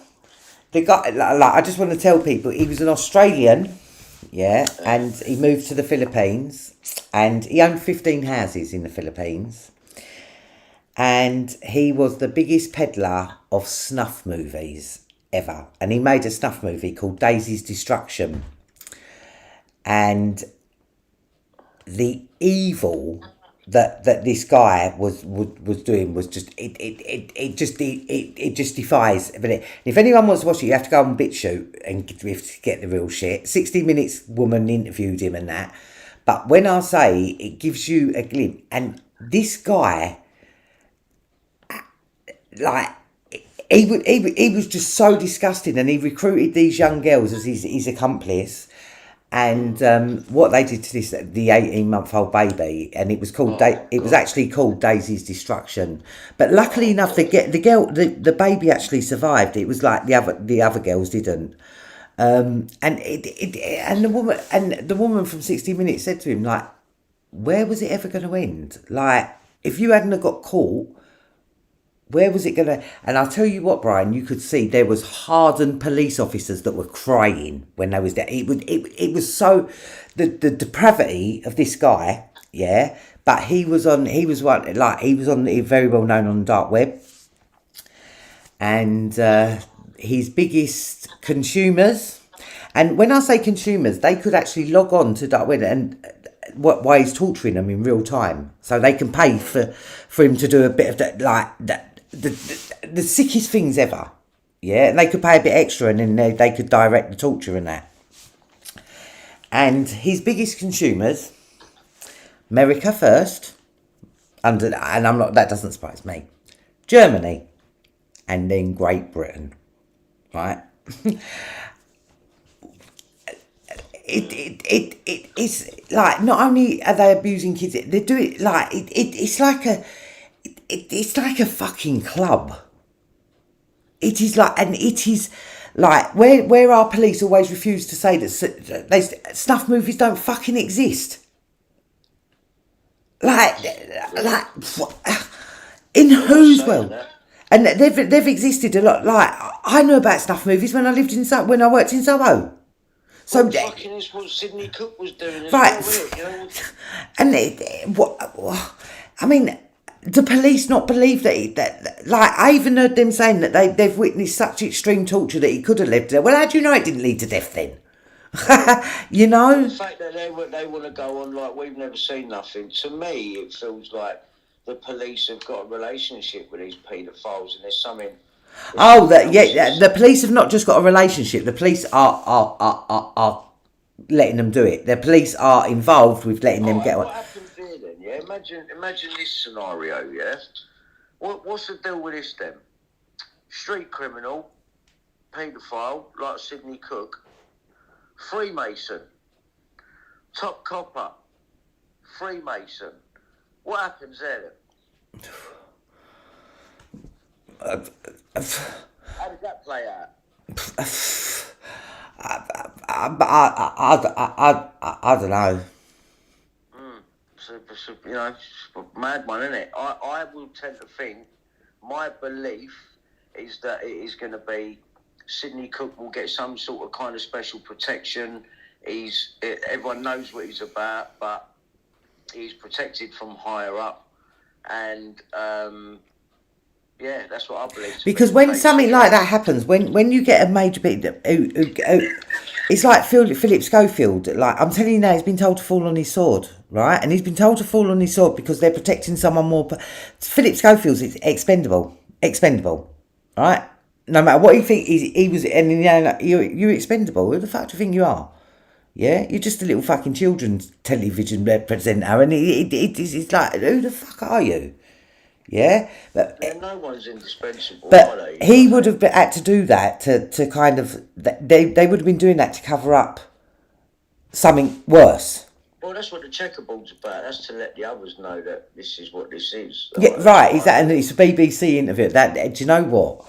The BBC. There's a big communication going on right there when he's doing that, because everyone's going to be watching it as well. So. You know, but when I watched it, and Philip Schofield reckons he's paying for the boy's lawyer. Yeah, that's just silly. You're paying for a lawyer that's going to sue you. I'm paying for his legal fees, and he's suing me right now. I mean, I don't know, but I know he called Eamon Holmes a liar, and he's basically saying that, and he's like, I don't know, like, these people think they can go on, give an interview, and everyone's going to believe them? And like you said, he's opened up the fucking thing. Probably swingers, man. By him saying that if it weren't for his daughters, he would have killed himself. Like you said, he's fucked himself. Yeah, because you shouldn't have said that. No, I wouldn't. It's like that. Down that road many years ago, and that when just, you know, you might feel a bit shit one night, you might say something wrong, but they're ready to jump all over that. But what makes me laugh is why are you looking so destroyed if you haven't done anything wrong? Why? Because he looked fucked, man. I'm not gonna lie. He looked grey. He's looked fucked for a while. He's looked fucked for a while though, drawn out and all that. But he's lost so much weight. He obviously is a man who's being persecuted, right? Which quite rightly so, right? But I bet he really wants to talk and blaze them all up, but it won't do him or them any good. Well, no, So because he's in a bit of a position, really. he's not going to blaze them up, man. Are you mad? These people don't. These people will fall on their sword if they have to. But they're telling me he'd be treated kind, he'd be looked after, he'd be, but. Well, it's the way they set the whole thing up and that as well. So he does the I'm gay bit, and then he really bigs up the wife. And everyone was falling for the. But that's what I'm saying as well. He's worse, if you ask me, because he's tried to live a lie. Nah, man, I bet it's another Barrymore and Cheryl Barrymore here, man. Yeah, but that's what I'm saying. You're telling me that this wife of Schofield didn't know all the years coming back from fucking Andrew Lloyd Webber with a fucking baggy arse. You know what I mean? Like, bollocks, mate. Yeah, bollocks. I live in the real world. Forget about saying it, right? It is how it is. I'm sorry. And he was close to his brother as well, wasn't he? Was he close to his... missus will know. They would have been at parties, I would believe. Ruth and Eamon. It's all good when you're partying it up, riding the fucking wave, but now it's all gone tits up and that, and everyone's... Well, that's what happens, man. People jump from a sinking ship fast, you have no idea. Yeah, I've seen it. Yeah, that's the industry. I had my own Titanic moment. But he was like, when she said that he sent her text to Holly and she never replied. I'd like to think that she didn't know, but I do believe that she had heard rumours, right? Because I think that's what, when she found out they were actually true. I don't know. But I find it hard that anybody can be in that industry and not know, because it's so prevalent. It's so full of gossip, isn't it? I mean, that's what it is. It's so normal now. It's ridiculous. It's ridiculous, and we're letting like our fucking king, our fucking king is a fucking nonce at the like I said, at the very least he's a nonce protector, right? Yeah. But I'm betting that there's a lot more to it, right? With his old Uncle Mountbatten, old Dickie Mountbatten. Let's not forget about him. And it galls me so much because, like I said, everybody around the world knows. We're like a fucking joke, an absolute joke. Because of people like Boris and Tony Blair and all these people. To me, Tony Blair should be. May, she finished herself when she went out there and danced. Oh, Theresa May! Oh my God! When she did that, crazy legs crane, mate. But you do know that she was campaigning to get the age of consent lowered to 14. She actually campaigned. That explains why you ain't got no kids of your own. Yeah. It's just fucking crazy legs crane, man. Oh, mate, and doing a robot. It's so bad. She just stood still and just bobbed your head and that. You might have got away with that, but fuck me, man. She went into full fucking chicken robot mode, mate. Yeah, it's really embarrassing. Boris and that, we're all fucking... Look, how embarrassing, man. You're Harriet Harman as well. Yeah, I see that comment up there. I mean, Boris, man, you know, you can't tell everyone they got to stay in and you have a party. Didn't know about no party, and then look at the fucking... I mean, and the party, what was that geezer on in the Christmas jumper? He's throwing that bird about like she's a fucking... like a ball. He might as well just be bouncing her off the wall. Like, calm down, mate, yeah? Fucking hell, I've never seen such a... Is that what the people that run our country do in their spare time? Fucking joke, mate. Like, when are they going? But then when they go, what's coming in their place? for me, it's. Well, hopefully not that. You know. Well, there's a lot of psychopaths in waiting, you know, Brian. A lot of psychopaths in waiting. A lot of psychopaths in waiting, and they're normally the kids of the people with the brains, and they're the kids without no brains, but they're just like Hunter Biden. Oh, for fuck's sake, it's just what happened? Hang on, someone was saying something about Zelensky today. He's done something, that fucking Ukrainian president. Oh, what was it? I can't even remember what it was. I remember thinking, I should say that. Is it as bad as that geezer's Christmas jumpers? No, but he's for fuck's sake. Oh, I can't even remember now. Oh, Zelensky. Yeah, he's Biden's bitch. He's under, because the other president was investigating Hunter Biden, and Joe Biden got rid of him literally and put Zelensky in his place. And let's face it, man, that Joe Biden, wow, and it's like all these world leaders, like, what the fuck? That's right. So one of the comments on there, Alicia Cabrini, so did Harriet Harman. You're right. And who was hanging around Harriet Harman and pretending to expose her? Bill Maloney. Yeah, but she actually was an advocate for Pi, which is like, for me. Yeah. Whoa. I mean, that's like, yeah. She's a woman. She's a fucking woman. I'm not saying that, but it's like, how can you represent an organisation that actively justifies abusing fucking children? If you don't believe me, watch Tom O'Carroll. For fuck's sake. Yeah? When 60 Minutes interviewed him. When 60 Minutes interviewed him, right? And he's saying, well, he would know if a child sat on his lap and he was to compliment her on her panties. Why would you do that? But he had no remorse. He didn't give a fuck. Did not give a fuck, Brian. I mean, even that, this is what they're coming out with to justify their actions. You know, if I was sat there, child was sat on my lap, and I'd compliment her on her panties. So you fucking idiot. You know that, ain't And he's talking about a 5-6-year-old, Brian. Part of don't do that. Don't you understand? Why did I'm sorry. I can't believe that people in their mind in this world. And what do you think happened to the pie? That's fine. I can't believe that there's adults walking about and they're in Parliament, but you think it's fine. Yeah, no, but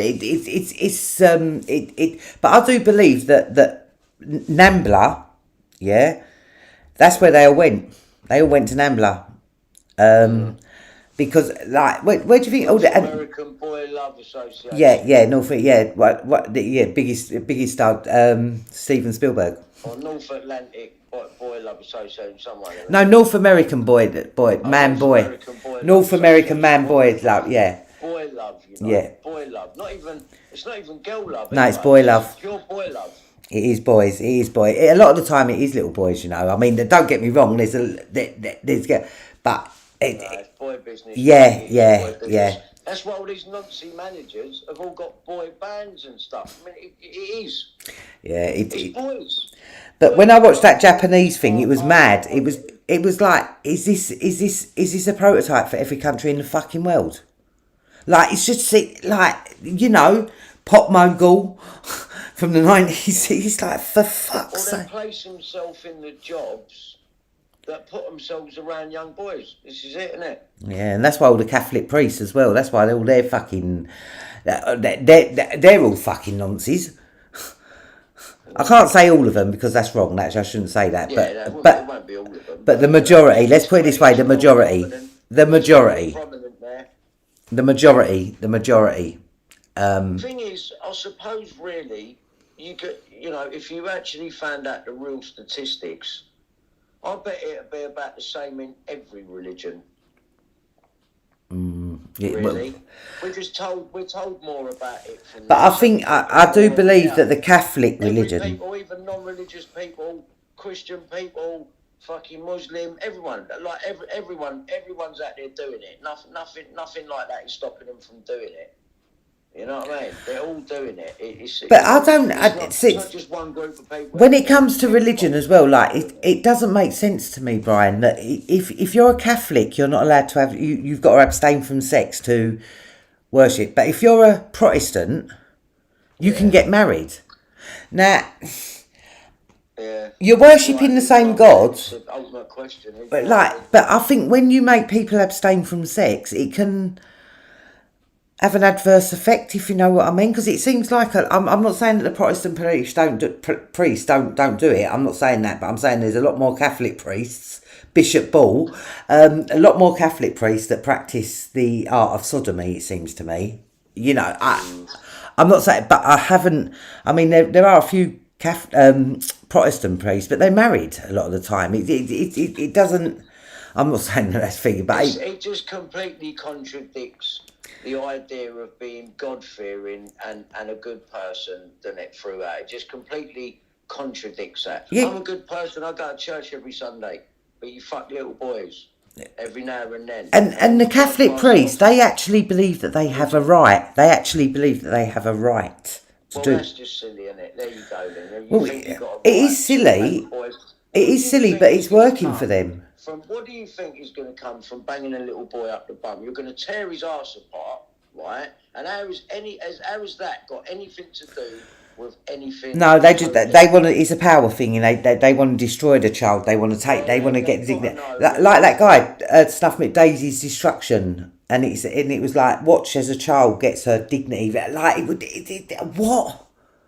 It's sick. Anyone that harms a child like that, you are going straight to hell. I don't think you go and get forgiven for that. I think that's one thing you must not do. And these people are out there doing it like it's a trend. Been doing it for years, since the 60s, 70s, and 80s, and probably well before then. I think it was going on with the Moors murderers. I think they was involved with Sidney Cook, because one of them children got taken to a. It was the little girl in the fucking 20s or 40s. What was her name?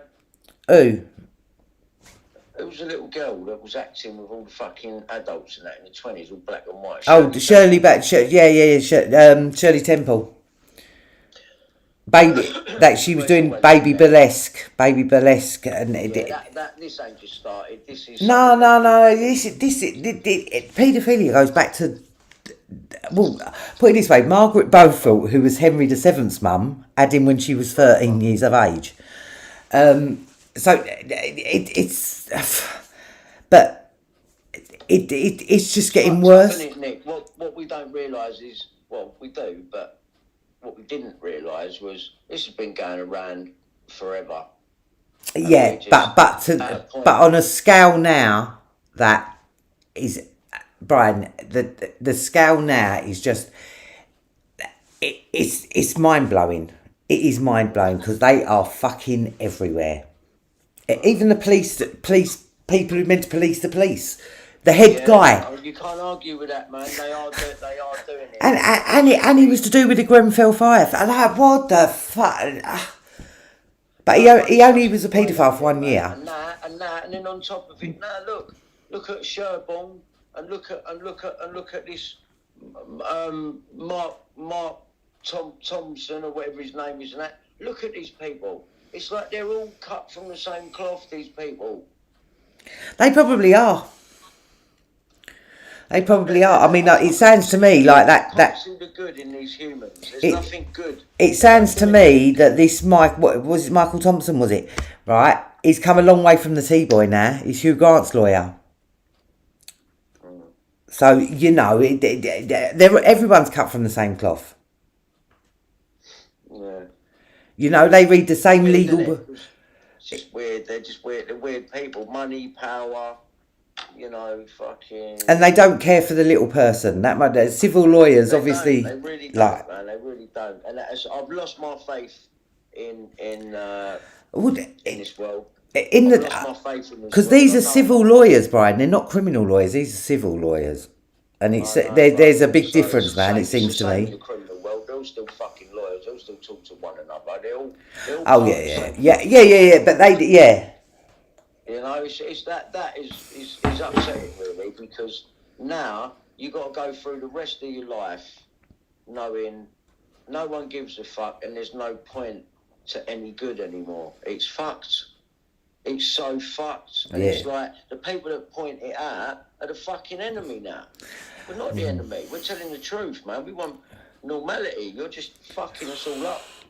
And the more you look into it, the worse you realise it is. It's terrible. It is. It is a rabbit hole of all rabbit holes. Yeah. And even I haven't even got even to the bottom of the rabbit hole yet. Nowhere near. And that much I do know. And that's scary, because the way this world is, like, society is going. Yeah, it's gone. It's this transhumanism that they're bringing in, you know, like they don't need us as slaves anymore. Basically, that's what it is. They don't, and they're obsessed with the depopulation. It's like it's going on in front of our eyes, and now they're saying that they didn't prepare for COVID. And I said, didn't they have a fucking a mock thing the year before? Saying how they deal with a pandemic, like, but these people are blatantly doing it, and everyone's not doing nothing. It's crazy. It's crazy, but I don't think they're ready to hear the truth, Brian. To be quite honest with you, not the real truth. No, but it's people are not. You see, with this technology that you pumped out to everyone, I mean, that's about to go crazy. I'm half interested in the AI thing, but I know. It's always, but whatever they do it for, it's never going to be in for the good of humanity. It might do humanity some good. You can use AI to make wicked videos, you know, write good scripts and do things like that. That's what I'm interested in. Whatever people want to use it for the bad, it's going to come along with it, isn't it? It's like, you know, let's ban knives then, because you know, you can go either way with it. You know what I mean? It's sort of. But the people who are developing the technology, Brian, the people who are developing the technology have definitely not got humanity in mind. You know. Well, I think some of them have got money. Everyone wants to make money. Everyone wants to be successful. I mean, because I put myself off the idea of money, that doesn't mean that everyone else should. You know, there's nothing wrong with having money. It's who you are with it. You know, the technology is moving really quickly now, and games and music plugins and everything is really advancing to a level where sort of everyone can have a go. So I would expect much more of this. Yeah. Elon Musk is talking about implanting the brain, but at the same time he's saying I think we should slow down. So he's not making any sense. No, but he's not. This is what I was saying. He's not meant to at the moment. Elon Musk has been built up, and now he seems to be like they're reeling that back again. And you know, do you remember when he put the car in space? Do you remember that? Did you ever see the car? And even he stood there and went, you know, it looks so fake. It's bad. But how does a blow up dummy? How does a blow up dummy stay okay in space? And yet there should be a vacuum up there. Right. It should be just going. You know what I mean? Like, come on, man. But it was like also as well, right? I remember once because I used to be quite interested in NASA. I'm not going to lie, I used to be well interested in it. Well, everyone was when it was all. Yeah, and I used to watch it all the time, and I remember them saying that there was a lot of space junk. You know, like little screws and that right? Never mind all the satellites that you got whizzing about up there, right? Yeah. So they say. And you'd never feel safe doing light speed, would you? Like, but they said that they have to track the space junk, right?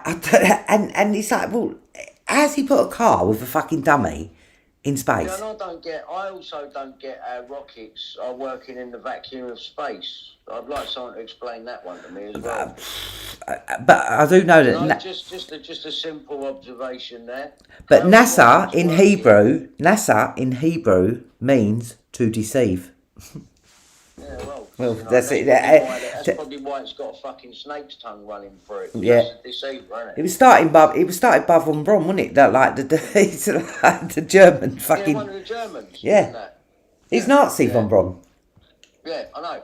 And then the Americans got him over. He designed the V2 rocket that desecrated London. Absolutely desecrated it. Remember mate. Yeah, you remember the driver, the ones that didn't need a pilot. They just used to send them over the missiles, and they designed them which fucked this us. bloke got it from them. Yeah, which fucked us. Yeah. Oh, America, they This know. bloke got it. That's why some of the houses opposite are all some mad 60s design that got designed later because they're the ones that got fucking Yeah. tumped out. Yeah, and there's no doubt London got smashed during the war, smashed, and then he went on to finish helping them develop the atom bomb that they dropped on Hiroshima and Nagasaki, right? And the thing was, Japanese were German allies. I think they should. Going to sound like fucking Superman 4 now. The quest for peace. I think they should just get rid of all nuclear weapons. Well, yeah, it doesn't matter. For me, I don't understand the reason of nuclear weapons. Start putting the world leaders in the ring to fight each other and let the public watch. Yeah. Stop getting the public to do your dirty work for you. Yeah, for Because real. when they go to war and they come back with one leg and depressed and fucked... You're not helping them. No one helps them. Government don't help them. They don't help them. Only if you're a Chelsea pensioner you get helped. And that's the truth. Yeah, you know the Chelsea pensioners, that little elite force there. That's the only veterans that ever get any acknowledgement or help or. Do you want to let me in later? No. No, I'm not getting in, am I? No. But we've been fucking hell. We've been on for an hour and 40 minutes. It does go quick, doesn't it? Yeah, it does. It does go quick. But I'm glad you joined me. Pick up yourself, Hassan. I'll see you there, mate. Yeah, of course we need Russia. We need everyone, man. We need everyone to stop. Well, put it this way: we need not to go to war with Russia and China because we're finished. There's no way. Yeah, we don't want that. The people don't want that. I ain't got no problem with the normal people in the world. You know what I mean? It's these world leaders. The people ain't got no say in the matter. No, we haven't. None at all. None at all. No say in the matter whatsoever. We're just the fucking slaves. We're the nothing. Apparently, we've got bonds attached to our birth certificates. When we're born off the birth certificates, isn't it? Because they set up a corporate. Don't they set up an account for you when you're born? When you get registered? Yeah, they set up an account for you, and you need to claim it by the age of 7, or they take it as salvage. Fucking True story. Oh my god. Oh well, I'll tell you what. That'd be another podcast. I need to go to bed. I didn't realise it's 2:30. Yeah. 2:30. That's a very good, interesting podcast. That one. I woke up to a video on some of it. It's like someone's picked up where John Harris left off, and they're doing a good job of it with the way they explain it. They're very quick and they're very on the ball, and they're pushing it across to it. It was very good. Is that all maritime law and that? Yeah, and the bond that's created from our birth certificate. And, whenever you are asked to pay a bill, say it was like something I didn't know this. He was saying that there is because there is a bond created in your name from your birth certificate. When you are billed for something, after 90 days, it gets paid anyway out of that bond. Yeah. Yeah, apparently. Fucking hell.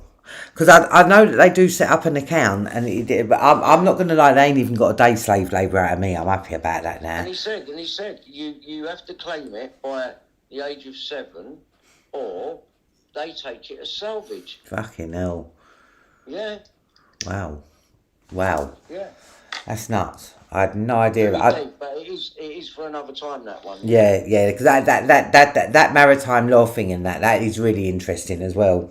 Oh, it's a good one, Nick. It really is. You know, a lot of people have spoke about it, like your Jordan Maxwell's and all that. And I used to like him. I used to watch him. But I don't know. This geezer sounds a little bit more like, you know, he's very dramatic, Jordan Maxwell, and bigs himself to a... I don't know. But I think that's the era that he comes from. I think maybe, I don't know. I did enjoy his videos. Yeah, I've always enjoyed his stuff. I haven't always enjoyed his stuff. I mean, I used to like David Icke back in the day, but I can see what they've done now, and I can see. So did I, man. So did I. But it's very disappointing. You know, it's very disappointing. But then he is ex-BBC, and I suppose you've got to expect it. Well, they've done the same to Alex Jones, didn't they? They built him up, and then it's just like a tried and tested method now. Like, build these people up to be truthers, and then, you know, fuck their reputation. Like it works every time. Like Piers Morgan. Yeah, it works every single fucking time. Like, look at him. And I'd forgotten about that until you mentioned it, when he fucking doctored them pictures and made it look like it was I never forgot that, because I can't believe how he climbed the ladder off of that. He just went up and up and up. No, he went over to America. He went to America. Trying to take over, do the gun control things, and then come back over here because every cunt hated him. Now he's back over here. He was the most hated man in Britain at one. The headline said the most hated man in Britain at one stage. People don't like him. Right, but then he comes back 20 years later, a cutting edge journalist, one of the, like, what? It just goes to show you how easy people can forget, you know. That's it, because he must have pushed so many agendas through for these news. What do you think he learned in America? What do you think? He is very sort of unapologetic. I don't care, you know, blah blah blah. To get him at his door, say what I want about Harry and Meghan. You know what I mean? Like he's part of the act. Of course he is. Of course he is. Of course he is. Because if I see him go to prison and it really happens, then I'll believe it. But well, all I saw on the news was that they was accusing him of lying in the Leveson inquiry. I don't know how serious that is. Right. I don't know how serious that is or whatever, but it seems like he's not flavour of the month. He is a liar. Just because he looks at the camera and goes, "I don't care," or whatever. That don't make you a truthful person, mate. He is an hypocrite. There you go. That's the word we're looking for. Hypocrite, yeah. And he was the editor of the Mirror when all the phone hacking was going on, wasn't he? Brian, check out what a solicitor agent does. All right, I will do that because that has come up tonight. I will check that. Thanks, Harry O'Neill.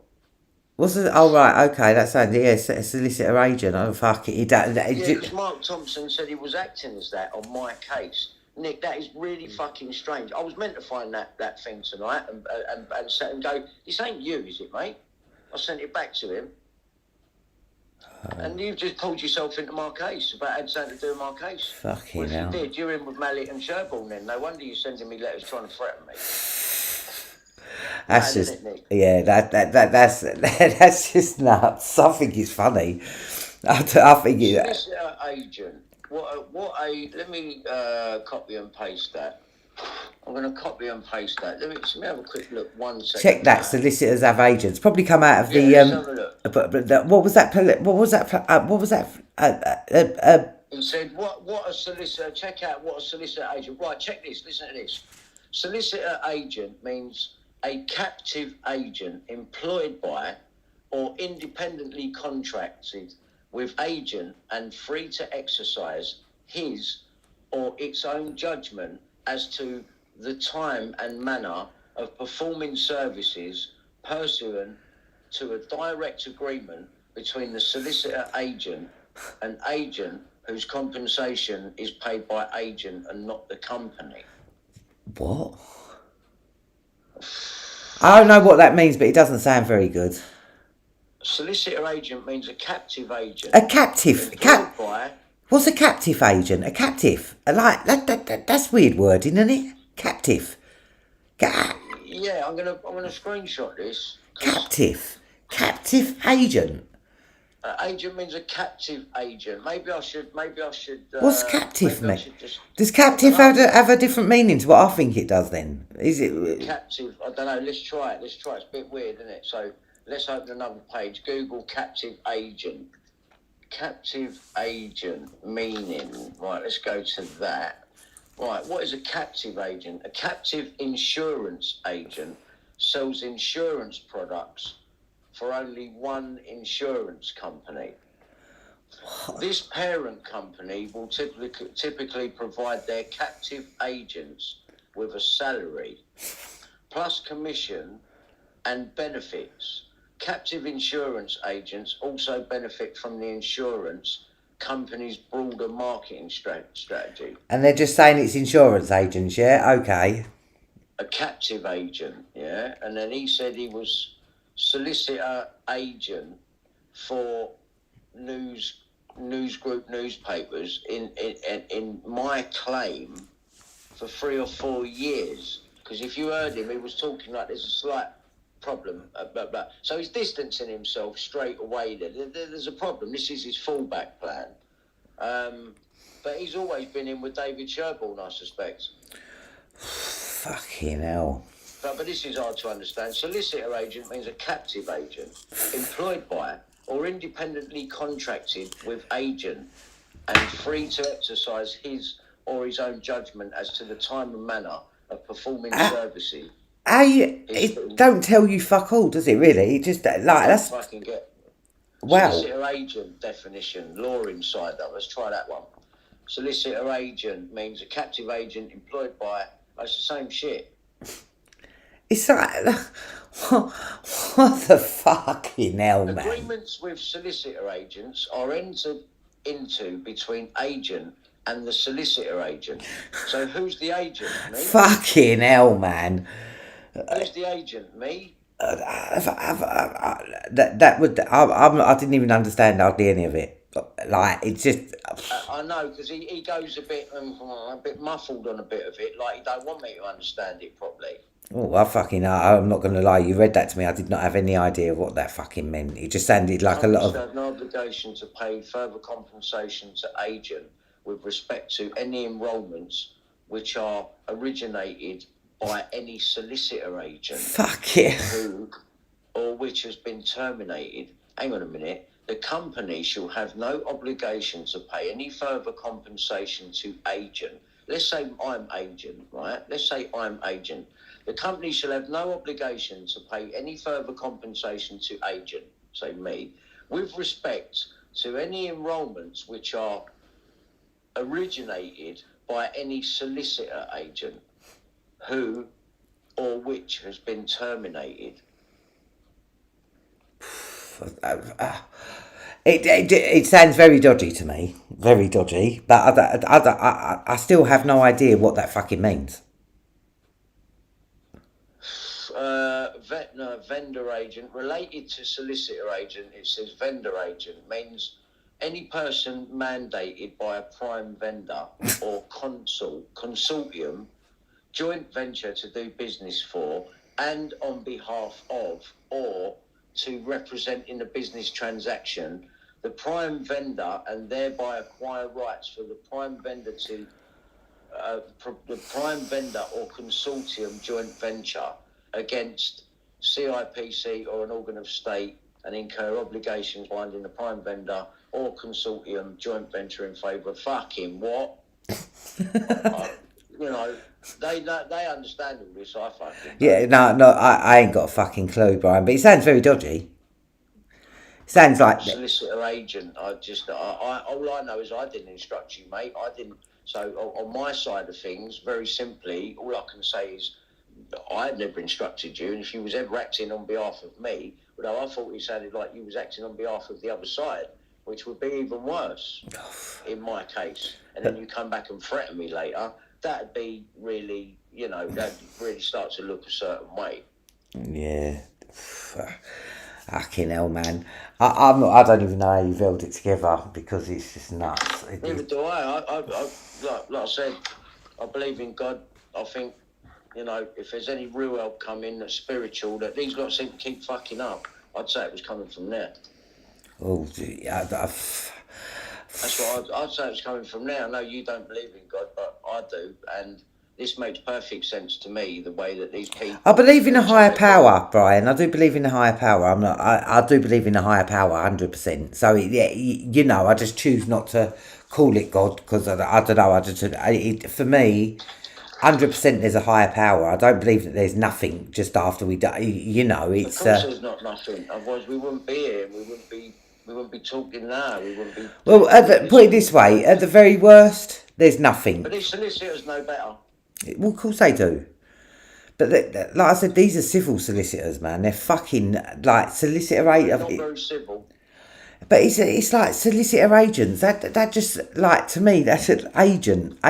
That's fucking like. Sound good, does it? Like what is it about these fucking intelligence services? Because that's who agents are. And it's like what a solicitor agent. Fucking hell, man. It's like, has everyone got agents now? Probably from Hello Productions as well. Oh, fucking hell. It is. It's a mind fuck, all of it. But, you got to just try and look at things really simply to, who are these people? What do they do? Well, this is, you need a solicitor in a case, blah, blah, blah. This is what they do. This is what they're meant to do.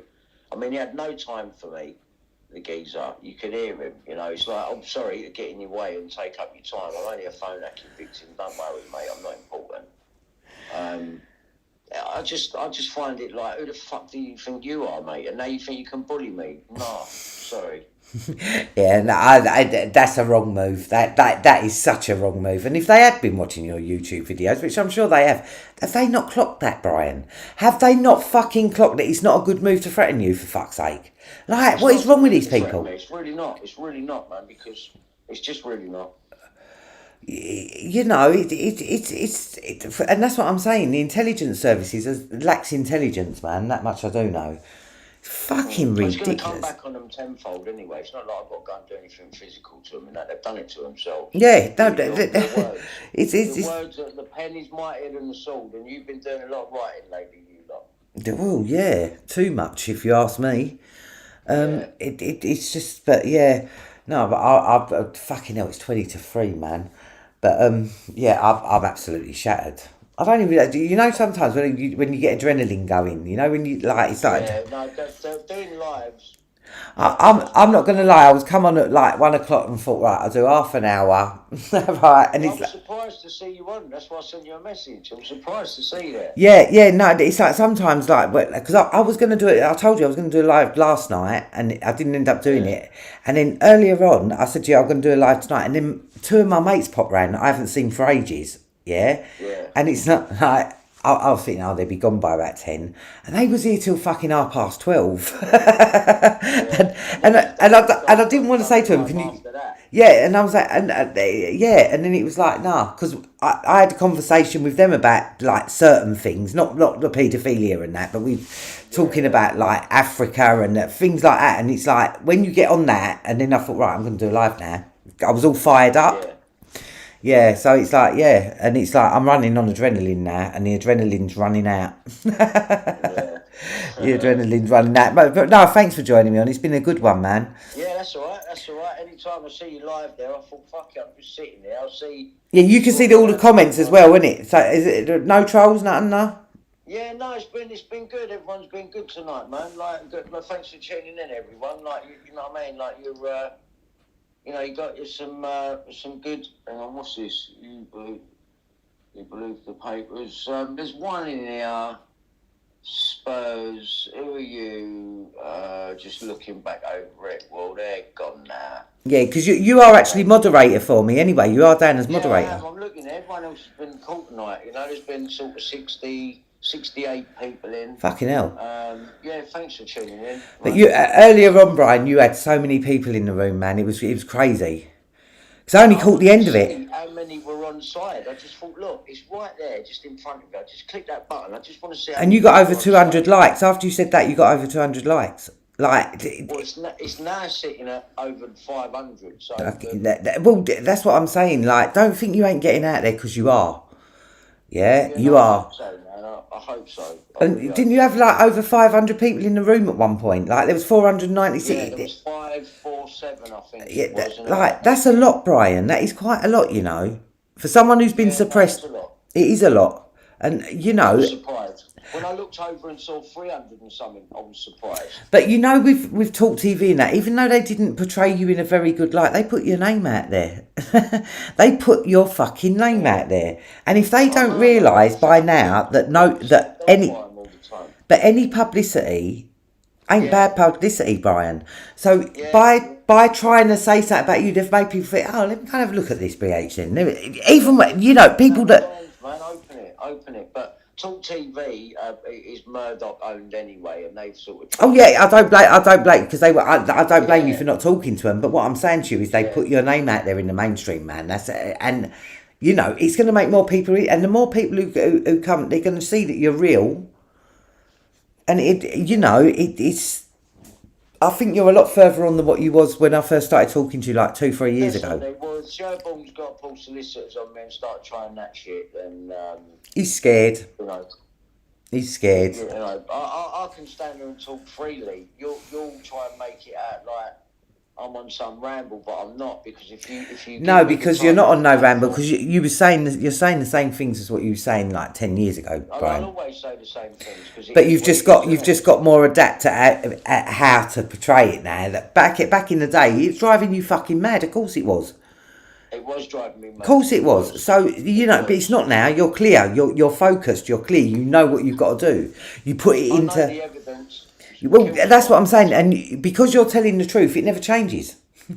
No, it's going to stay the Yeah. same But forever. what has changed is your delivery of it. That's what's changed. Your delivery, and that is a lot. In the way you deliver a line, the way Yeah, and that's what yeah, you've learned how to do, which is a good thing. yeah. Well, you've had to be your own. I've only got myself to answer to, so like I went on earlier. I still will go on and just say what I feel. I don't see that I'm doing anything wrong in that. I do know that anger doesn't translate very well on camera. I do know that, but this is different, man. This Yeah, is but you've had to grow into that. You've had to because yeah. Oh you've yeah, had I've to had to grow grow into into that. it. But no one can blame you for shouting 10 years ago. Like I said, Brian, you're still saying the same fucking shit, right? Yeah. People who are not genuine do not have consistency. It's for me. You would not be in this 10 years later. Still as Brian Harvey, still saying the same shit. Right? You get people like Sharon Gale. They'll come on there for a certain amount of time, do what they're meant to do, and then they don't have Disappear. consistency. Yeah. You've got Well, I'd have been consistency. more consistent if YouTube hadn't took all me BH128 down. You know what I mean? Yeah, I would imagine how many subscribers I would have had if they hadn't took all my channels down. Because at one stage I was setting up channels, pizza for you, pizzas, like things like that. Yeah. And they was and if I swear collectively I would have had a lot more subscribers. But to be quite honest, it doesn't really bother me. I'm not really bothered about the subscribers at all.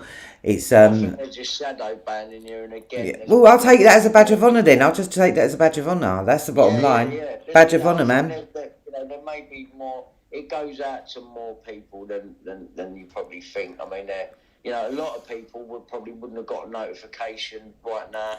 Yeah, a lot of people do text me that but saying that. But then that's why it's hard for me to look at when you say I can't look at comments and shit like that, because what it does is it proper distracts me. If I see something, and it's always the bad ones that you notice. It's always the bad comments that you notice. Yeah. And I see that, and it's like I feel like I've got to address it straight away, and that takes me completely off of my track.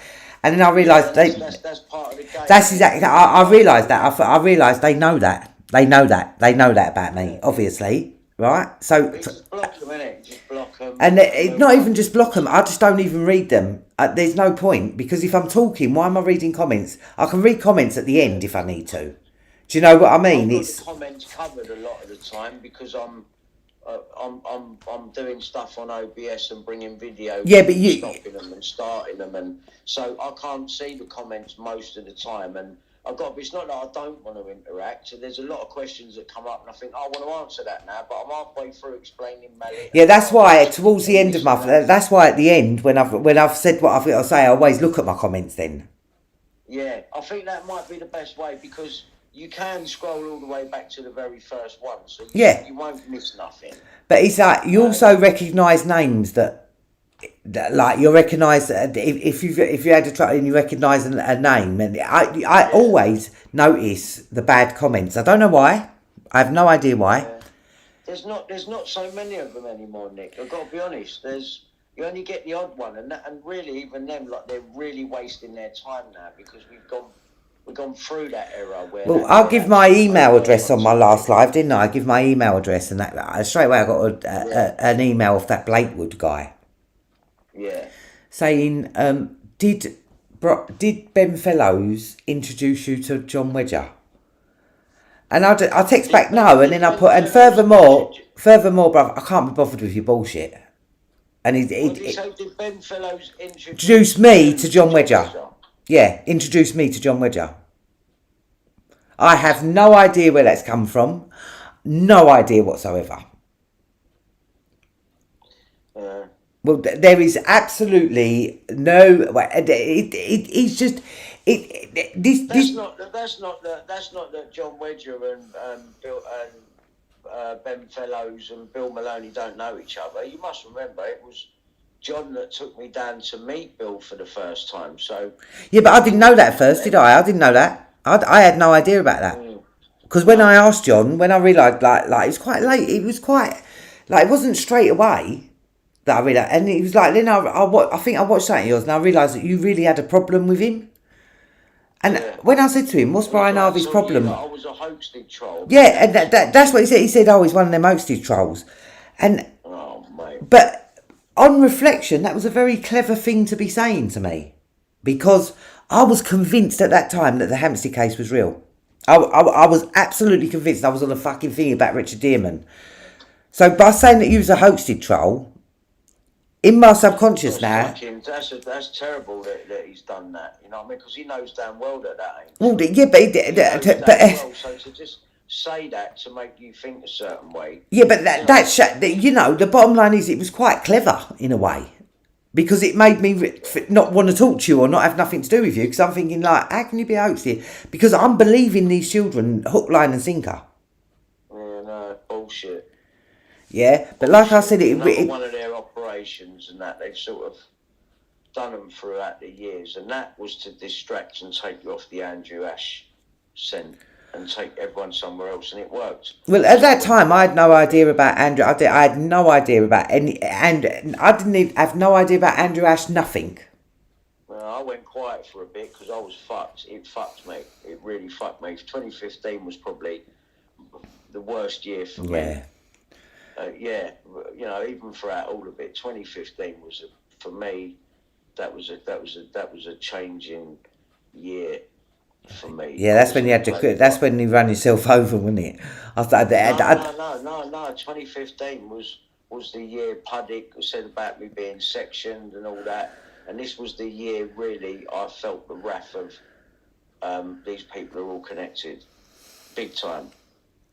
Had me locked in a room upstairs with the door barricaded up and the downstairs door down here barricaded up with lengths of wood that were wedged in between the stairs and the door, so you weren't kicking that door through. Lumps of 4x4 from the door to the bottom step. I'm like, no one's coming in this fucking door. Yeah, man, they had me in a bad place, and I'm going to remember that bad place. But that's what I'm saying. Look at you now. Yeah, you're never putting me in that place ever again. If I have to die in this and you kill me, you're going to get caught. Well, I promise you're going to get caught. So these people need to tread very carefully with me now because they're running out of oxygen, these lot. Seriously. Your old tricks ain't working no more. No one believes I'm mad because I showed evidence that you lot have been covering up. And now, if you think you can bully me into shutting up, that ain't going to work either. I told Justice, man, he's a cunt to his face. Yeah? Fuck you. Yeah, you ain't no judge in my life if you ain't judging this thing correctly. And that's what's real, mate. I don't give a fuck about your intimidation. Put me in prison. You'll get caught and be made wrong on it later and be the one hanging his head in shame. I promise you that, mate. You're not getting out of it. The evidence is too strong. Robert Kellaway, Conrad Brown, fucking all of you. You were doing me. You were doing Millie. You've not been truthful about being in Surrey and doing Millie Dowler at the same time as you're doing me. And I know you was doing that, right? Because you're ringing me fucking ex-wife while you round the corner. Why you in Surrey, Kellaway? Yeah? They was gonna let you go through, let you say that you knew nothing about hacking or nothing. They was gonna let you do it. I can see that they were supporting you, changing your name on the article when they showed it on Sky News, blurring it out on the other documentary that I pointed out. But I noticed that Kellaway wasn't on that hacking documentary, was he, Brian? Not at all. No, he never turns up on anything, does he? No, and he's like... He'll be another military man. He's another military person, this geezer. I'm telling you now. Even looks it with his camel hair coat and that when he was going to the hacking inquiry. You're a liar, mate. I've got your police witness statement. You were hacking me, so when you said to the hacking inquiry, you know nothing of phone hacking, that's a lie. That's a lie. Well, and as they are pointing out, Piers Morgan lied to the Leveson inquiry. And published stuff that they never gave us the transcripts for. Give us the original tapes with those parts that you printed on Sunday the 5th of May in 2002.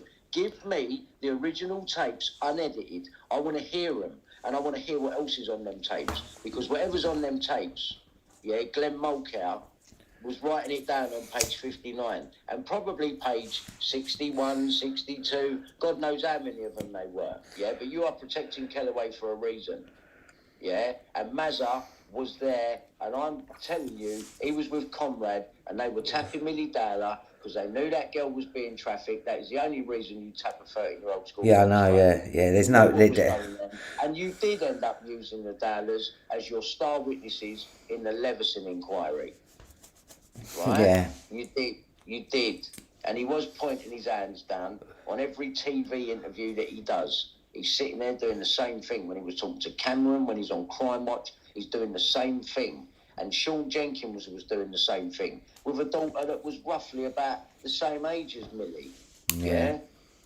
You're all the fucking same. And these paedophilic families were being blackmailed by the newspapers. And that is why they let them fucking destroy evidence. Anyone can fucking see that. And the old bill are up to their neck in it. So are the CPS. And so are you, Hardy. And so, with Michael, like I said, with Michael Lockwood, the head of the police who's meant to police the police, are you surprised? Yeah, no, I'm not surprised. No. Yeah, mind you, he was only a paedophile for 1 year. Between 86 and 87. That's right. He gave up after that. And yeah. He gave up smoking as well, Yeah, it's I don't even know what to say to that. Yeah, the girl, it was from 86 and 87. It's like, well, what happened after 87 then? Did he go back to being normal? Oh, did he do it on a GT Pro Performer? My BMX goes back to 1987. Oh, don't. I am absolutely... Look, I'll let you go, man, or we're fucking going for another hour. Yeah, we probably will. And I'm telling you now, my adrenaline's going to be going. And I ain't even took my medication. I could do it. I know you can. But mate, I haven't even took my medication. So, no, I haven't even took my medication.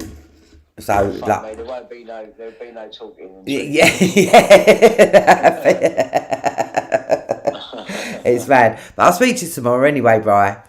Yeah, all right, Nick. All right, then. I'll see you later, babe. All right, see you later, Nick. Right, bye. So, see you later, everyone. Bye. Oh. Yeah, well, I hope you enjoyed that as much as I did, because that was a really good conversation. And I shall see you all later.